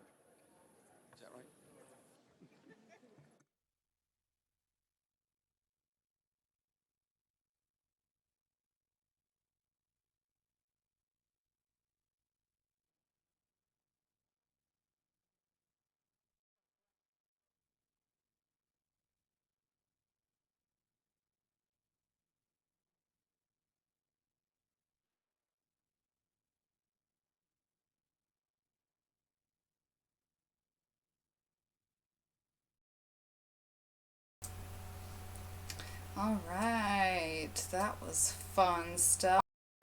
Think.